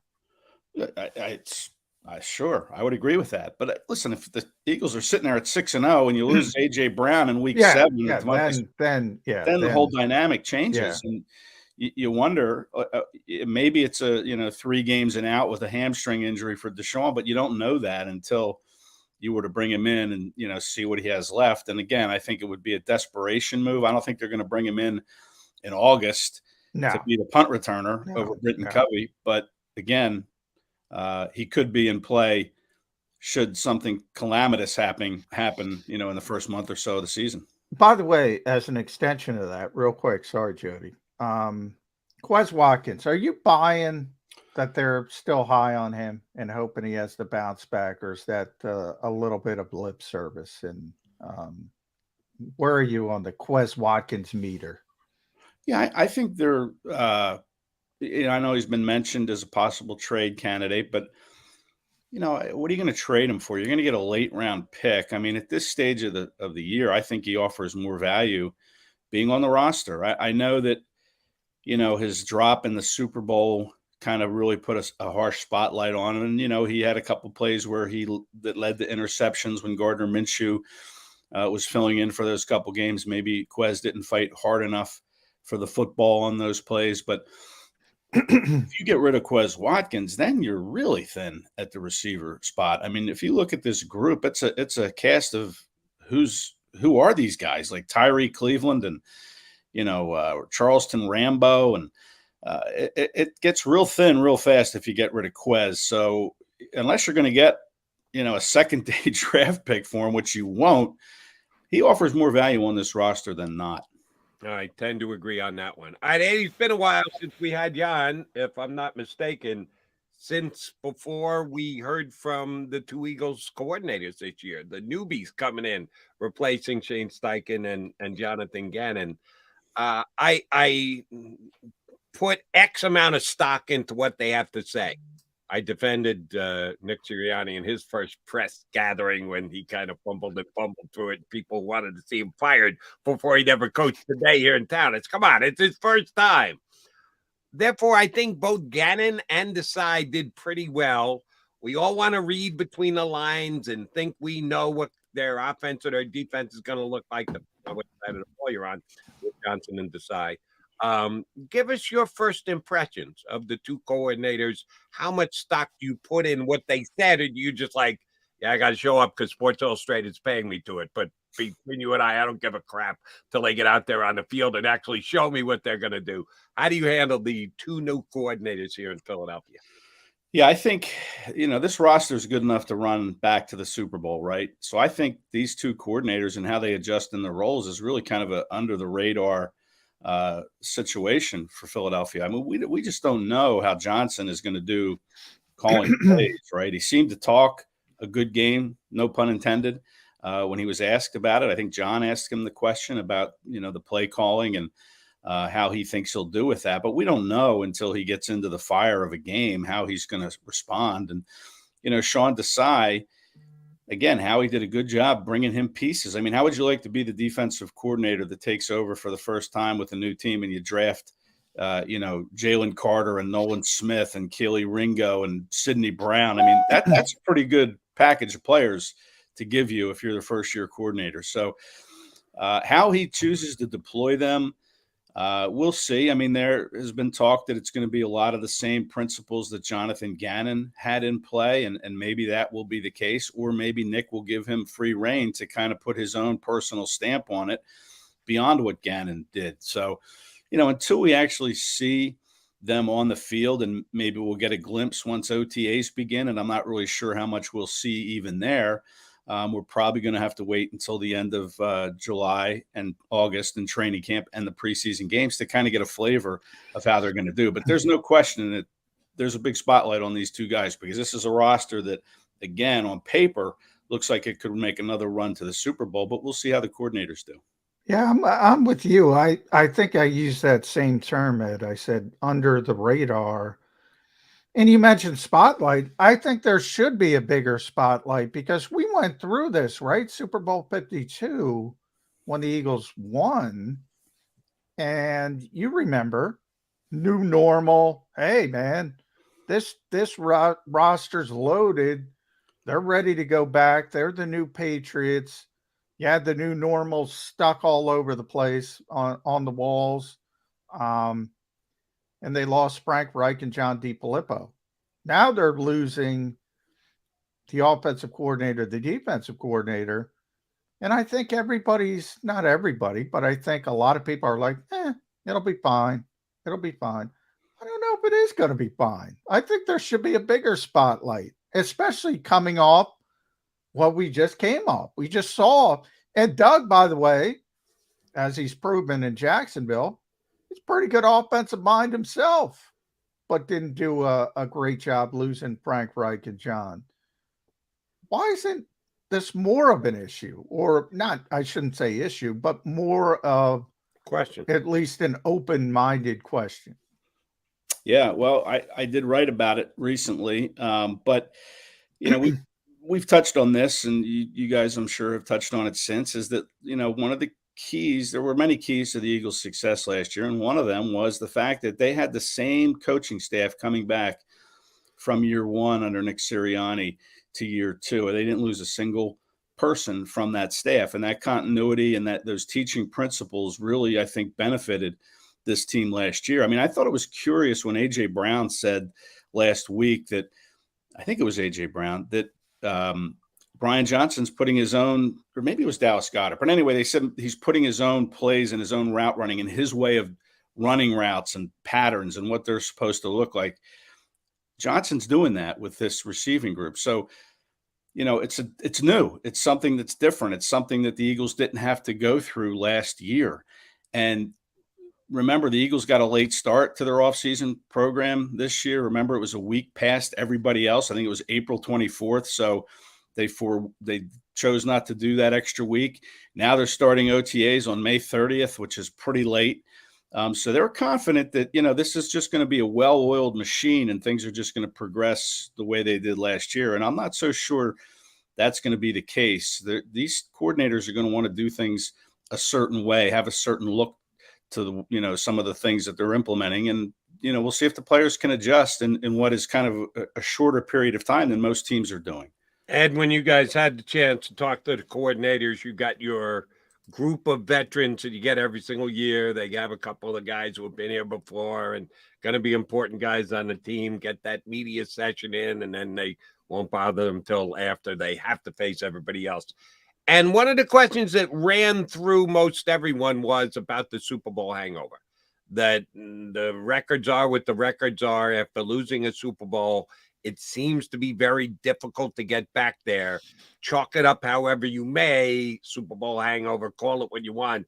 It's just something that doesn't happen very often. Now, Cincinnati went, lost, got back to a championship game, didn't get to a Super Bowl most recent season, but the history is what the history is. They all had kind of different answers how to avoid the Super Bowl hangover. Were you buy-in? Did you like what you heard from the players? Do you believe we are looking at any kind of a Super Bowl hangover here in Philly this year? Yeah, I mean, look across the street with the Phillies, right? They went to the World Series, and they're, you know, they're having a hard time. They have a talent through, yes. Their roster is very talented, but they're just not clicking. And you know, again, we can see it. It's hard to get back to the Super Bowl and win it after you've just lost it the year before. I mean, only 3 teams have done that. You know, not to bore you with the historical facts, but it was the 71 Cowboys, the 72 Dolphins, and the 2018 Patriots who were coming off the loss to the Eagles in the Super Bowl the year before. So not an easy thing to do. And there's a reason for that. And many reasons for that. And we'll see if the Eagles can fight their way through it. I thought it was interesting. The players, you're right. They all had something different to say. I thought, you know, leave it to Jason Kelsey, the wily veteran here, to kind of put it in the good terms, and that every year is different. It wouldn't matter if the same team came back. Things are still going to be different because it's a different schedule. You're playing teams at different points in the season. You don't know how injuries are going to shake out. Other teams have gotten, you know, they're different as well. So it doesn't matter who's here and who's not from last year. It is a different year. It's a different team. So, you know, how they adjust to, you know, whatever a Super Bowl hangover looks like is going to be telling. But, you know, I think they have the veterans in place with Kelsey and, you know, Lane Johnson and Kelsey, or Brandon Graham and Fletcher Cox. These are good leaders. And, you know, people think maybe, hey, Fletcher Cox is overpaid. But again, I've always been a staunch believer in that you can't put a price tag on leadership. And this is where guys like Cox and Graham and Kelsey and Johnson are going to have to prove leadership and try to keep these guys from suffering that Super Bowl hangover. Maybe they're the, you know, the 2 aspirins and call me in the morning prescription for this team. By the way, with Bletch, now that I think he's more important this year than he was last year, because at least you had Javon. Now you got a bunch of young guys with Jalen Carter, but Jomo, another rookie. Yeah. Even Milton Williams, Marlon Tuipulotu, they're third-year guys. They've been around for a long time. So I think Bletcher's really important this year, you know, to get Jalen Carter up to speed, because I think Jalen Carter's got a chance to be a really, really good player if he can obviously keep his nose clean, mature a little bit. I think he's going to be a home run of a player. So I think Fletcher Cox's role is going to be more important this year than it's ever been. And I think some of those intangibles, maybe people forget a little bit. But I want to talk emergency quarterbacks with you, Ed, because I guess because of not I guess, obviously because of the NFC Championship game. I've gotten a lot of Eagles fans, maybe you guys, and I'll bring Jody in as well. Maybe you haven't. They took this as some kind of disrespect to the Eagles. We always talk about this. Why is it? Why? To me, it's all right. The league is saying we don't want what happened in the championship game. Doesn't matter if it's Philadelphia, San Francisco, New York, Chicago, LA. They just don't want to see a team not have a quarterback in a big spot because they don't want a crap at what that descended into. It's not the Eagles' fault. The Eagles Hassan Reddick did a tremendous job on the pass rush, and Ndamukong Suh did a tremendous job. It's not their fault, but they just don't want the situation. Do you guys get that? Have you guys gotten that? Oh, they're picking on the Eagles, because I don't get that. No, at all. Here's the one thing I saw, and thanks for letting me jump in here, Ed. Here's the only thing I saw on social media. Didn't get a call on it last night. I brought it up on my show on WIP, but I didn't get a call on it. But I saw on social media this morning. Several years ago, when Carson Wentz took the shot in the head early in the playoff game, Yeah, Seattle. Yeah. and McCown played with Torn hamstring. The torn hamstring. After that happened, nobody made a big deal about, oh my God, the Eagles got screwed because they didn't have a third quarterback to go to. There was no rule change after that. But it happens to San Francisco 49ers, and oh my God, we got to reinstate the emergency quarterback. That's the only opinion that I've seen out there as to how the Eagles are being disrespected. When it happened to them a couple of years ago in the playoffs, no movement. It happened to San Francisco, and they changed the rules. Yeah, but Josh played, by the way, gutty performance. The difference is, first of all, Josh didn't even say anything. That's how gutty Josh McCown is. But he played, and while people say he didn't play well, he played pretty damn effectively, actually. He was an NFL quarterback in the game. So, number one, I think people didn't realize it till after the game, until it came out that he tore his hamstring off the bone. And again, more credit to Josh McCown than anything. Then this time where it was like, all right, and by the way, this is San Francisco's fault. But then the back end of it, guys, is this is a Detroit rule. They're the ones who put it up. 2011, they took it out. Teams should have three quarterbacks, by the way. They should always have three quarterbacks, but they tried to budget. San Francisco got caught. That's their problem. I don't blame the Eagles, but I guess I'm asking, why does this, to me, it's an NFL situation. They don't want that particular situation to happen. And by the way, not because of the teams, because of the TV product. We started the show with the TV product, Jody. We'll get it back in here. Because of the TV, they don't want the NFC Championship game being a dud. Right. That, to me, is the thought behind the rule. Ed? Yeah, well, I can't blame the NFL. I think you should have three quarterbacks active. And however we got here, you can call it the 49ers rule because they couldn't block well enough to keep their two quarterbacks healthy. Or you can call it the Philadelphia Eagles rule. I mean, they're the ones that, made this happen. They're the ones that knocked the quarterbacks out of the game. So, however you want to look at it, I like it. I think that you should have a third quarterback just in case. I mean, the situation rarely arises, but when it does, it's good to know that there's a competent quarterback there. It's not going to be a Christian McCaffrey who was warming up on the sideline in that championship game, or a Greg Ward who Doug Peterson could have turned to probably in 2019. Remember, Nate Sudfeld was on the roster in 2019, but he wasn't active for that game. Had he been available, I'm sure Josh McCown is not playing the 60 snaps that he played in that 2019 playoff game. I think he might have, by the way. I think he wouldn't have told people and he would have played. Listen, he was a sitting duck. I mean, I know his numbers were okay. He couldn't put the team in the end zone. He got sacked 6 times. He couldn't move. And that was Ed, nobody knows he can't move because he can't move. Right. He already couldn't move, and now he Yes. couldn't move even more. Yes. But yeah, he was 40 years old at the time. Yeah. Yeah, I don't know. Maybe he wouldn't have come clean and admitted to having a torn hamstring off the bone. But nah, that's just the hunch, obviously. I think Yeah. he would have played. I think he would have played through it. yeah, but the Eagles didn't cry about it. They didn't boo-hoo and, oh, we need a third guy like the 49ers did. You know, it's the squeaky wheel gets the grease. The 49ers complained, and now they got their wish. But that's okay. I'm okay with that. I think you should have the three quarterbacks. The one is the emergency guy who's on the roster, and that's going to be an interesting situation. And once camp starts to heat up for the Eagles, is who's going to be that third guy. You know, they drafted Tanner McKee in the 6th by round. the way, book there, so we'll see.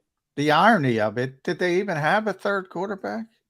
They didn't have a third quarterback, San to Francisco. my knowledge. Yeah. Did not. No. No. And I gave their general manager, Mr. Lynch, a hard time for not only not getting someone better than Josh Johnson, they didn't have a third quarterback. Yeah. So Well, Jimmy was still hurt, right? So presumably, if Jimmy was capable of playing, he would have been the backup.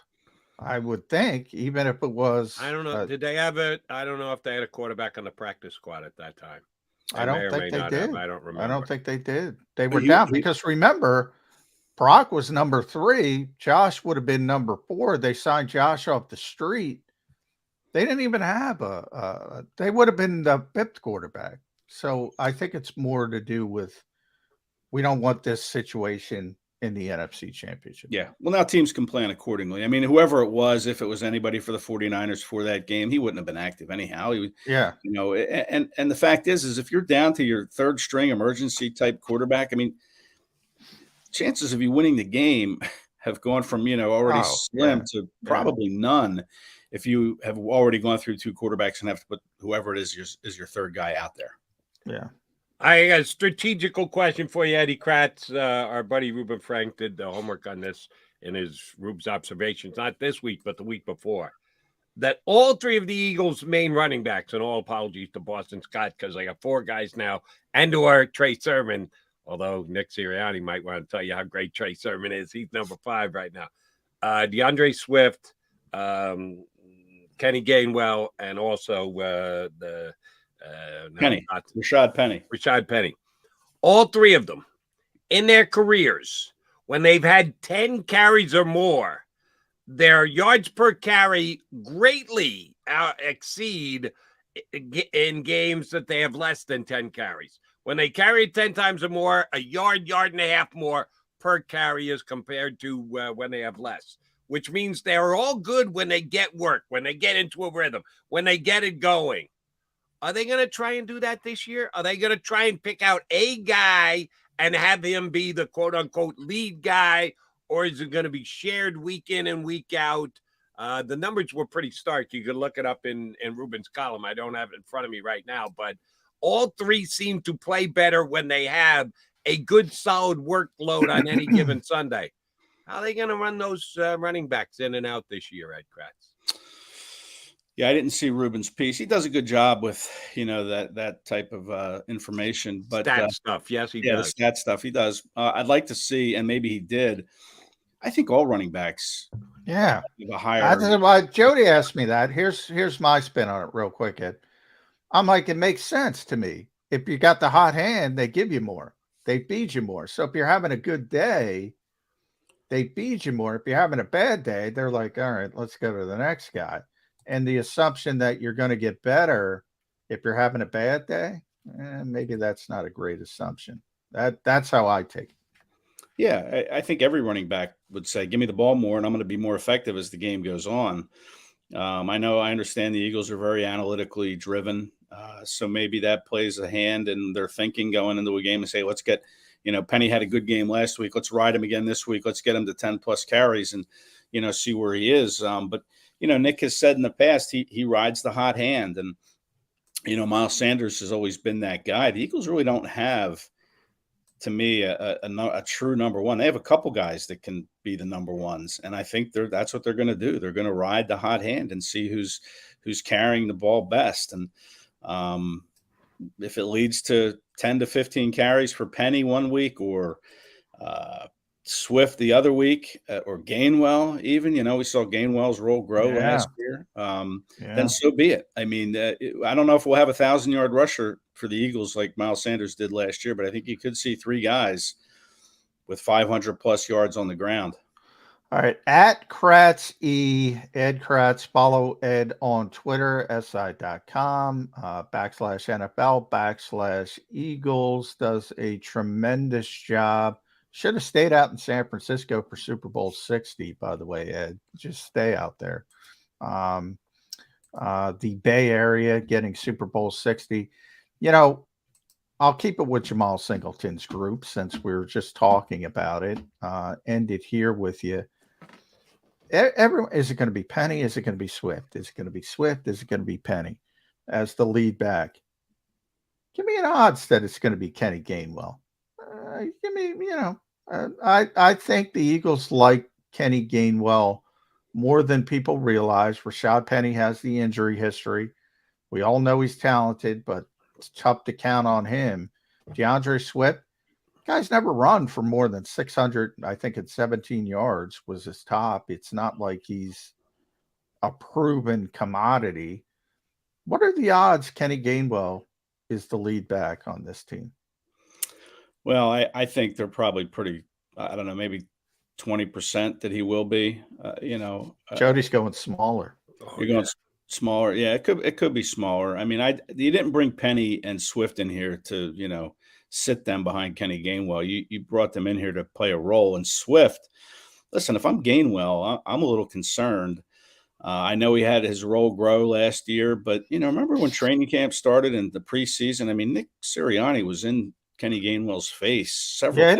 He had a bad regular season, but then he played well down the stretch. Yeah, and Swift can catch the ball out of the backfield. That's one of his, really good traits, and that's what Kenny Gainwell does. So, I think they're going to use Swift and Penny, and they'll work Gainwell in, but Gainwell's going to have to earn his snaps because, like I said, they didn't bring Swift and Penny in here to, sit behind Kenny Gainwell.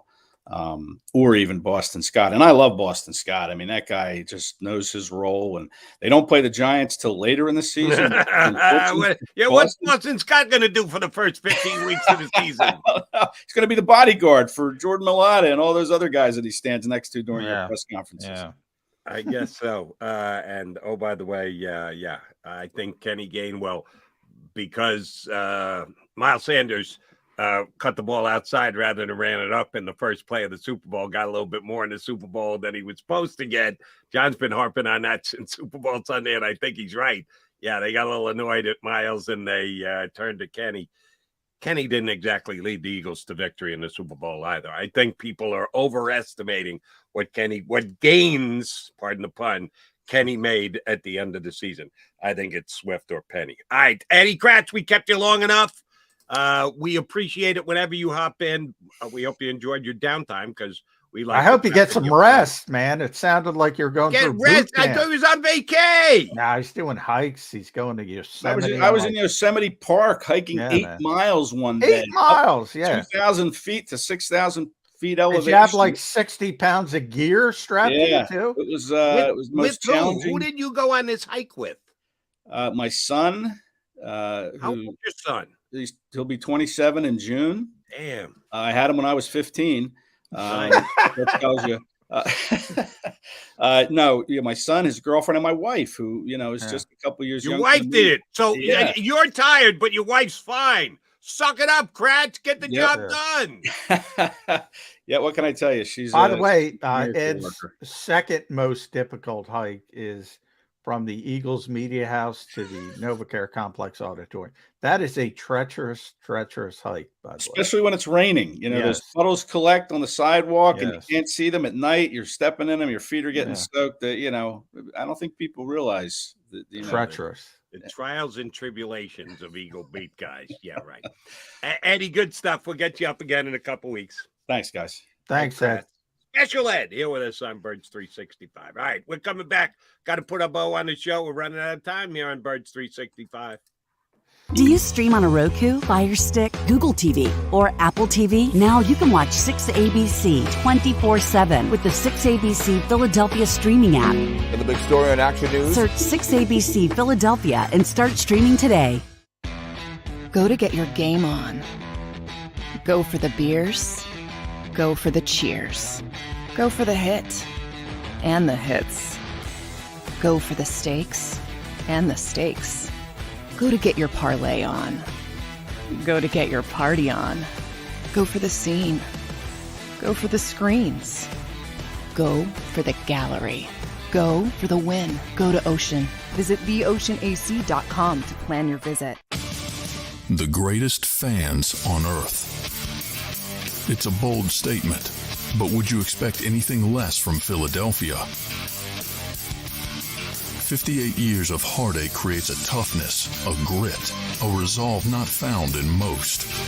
Sure, our prayers were answered, but now that we've had a taste, we're looking for more. Pondley Hockey, official partner of the Philadelphia Eagles.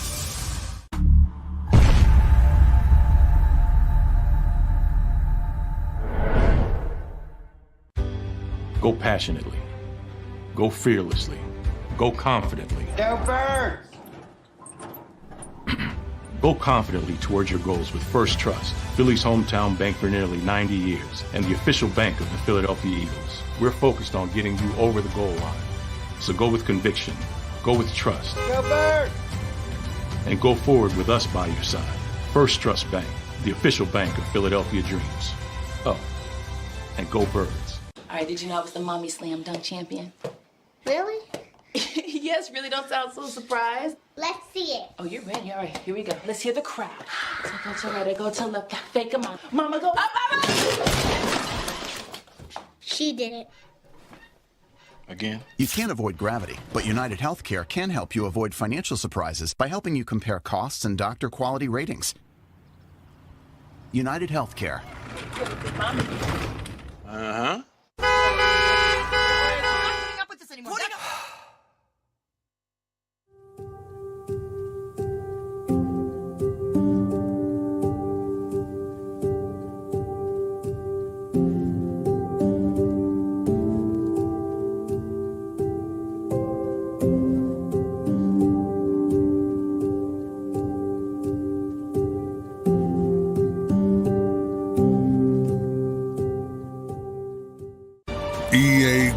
EAGLES, Eagles.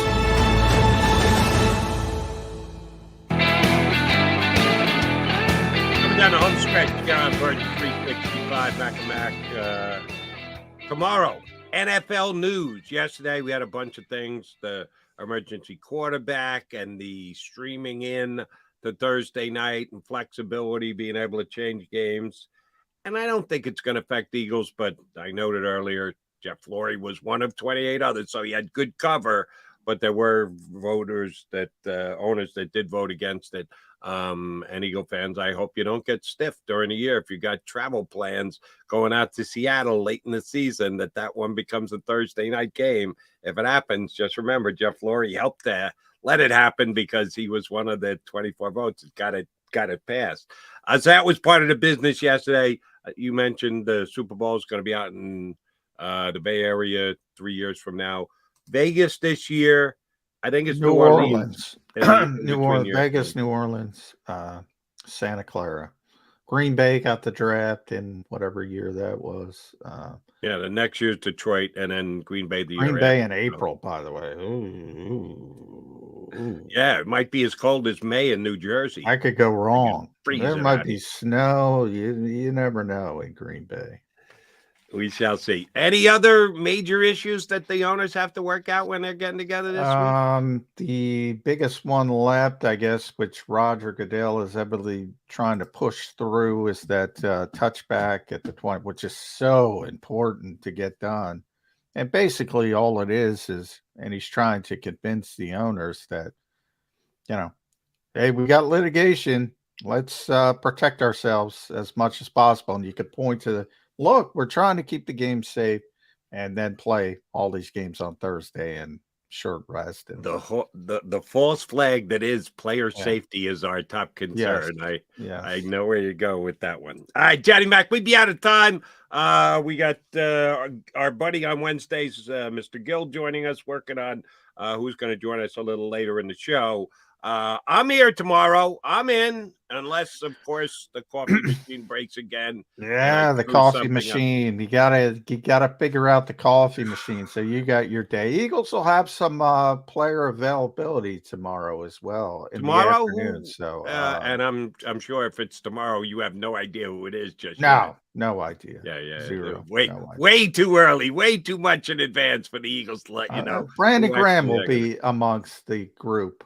I'm going to guarantee that. I was going to say, is that healthy speculation, smart speculation, or do you smart speculation? No, smart speculation. Yeah, I would join in, even though I won't be there. I would join in on saying pretty good shot Brandon Graham will be made available. Why? Because it's smart to get Brandon Graham available. All right, Johnny Mac, let's do this again. You in?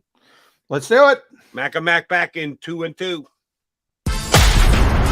You've been listening to Birds 365, the destination for the passionate Eagles football fan who bleeds green.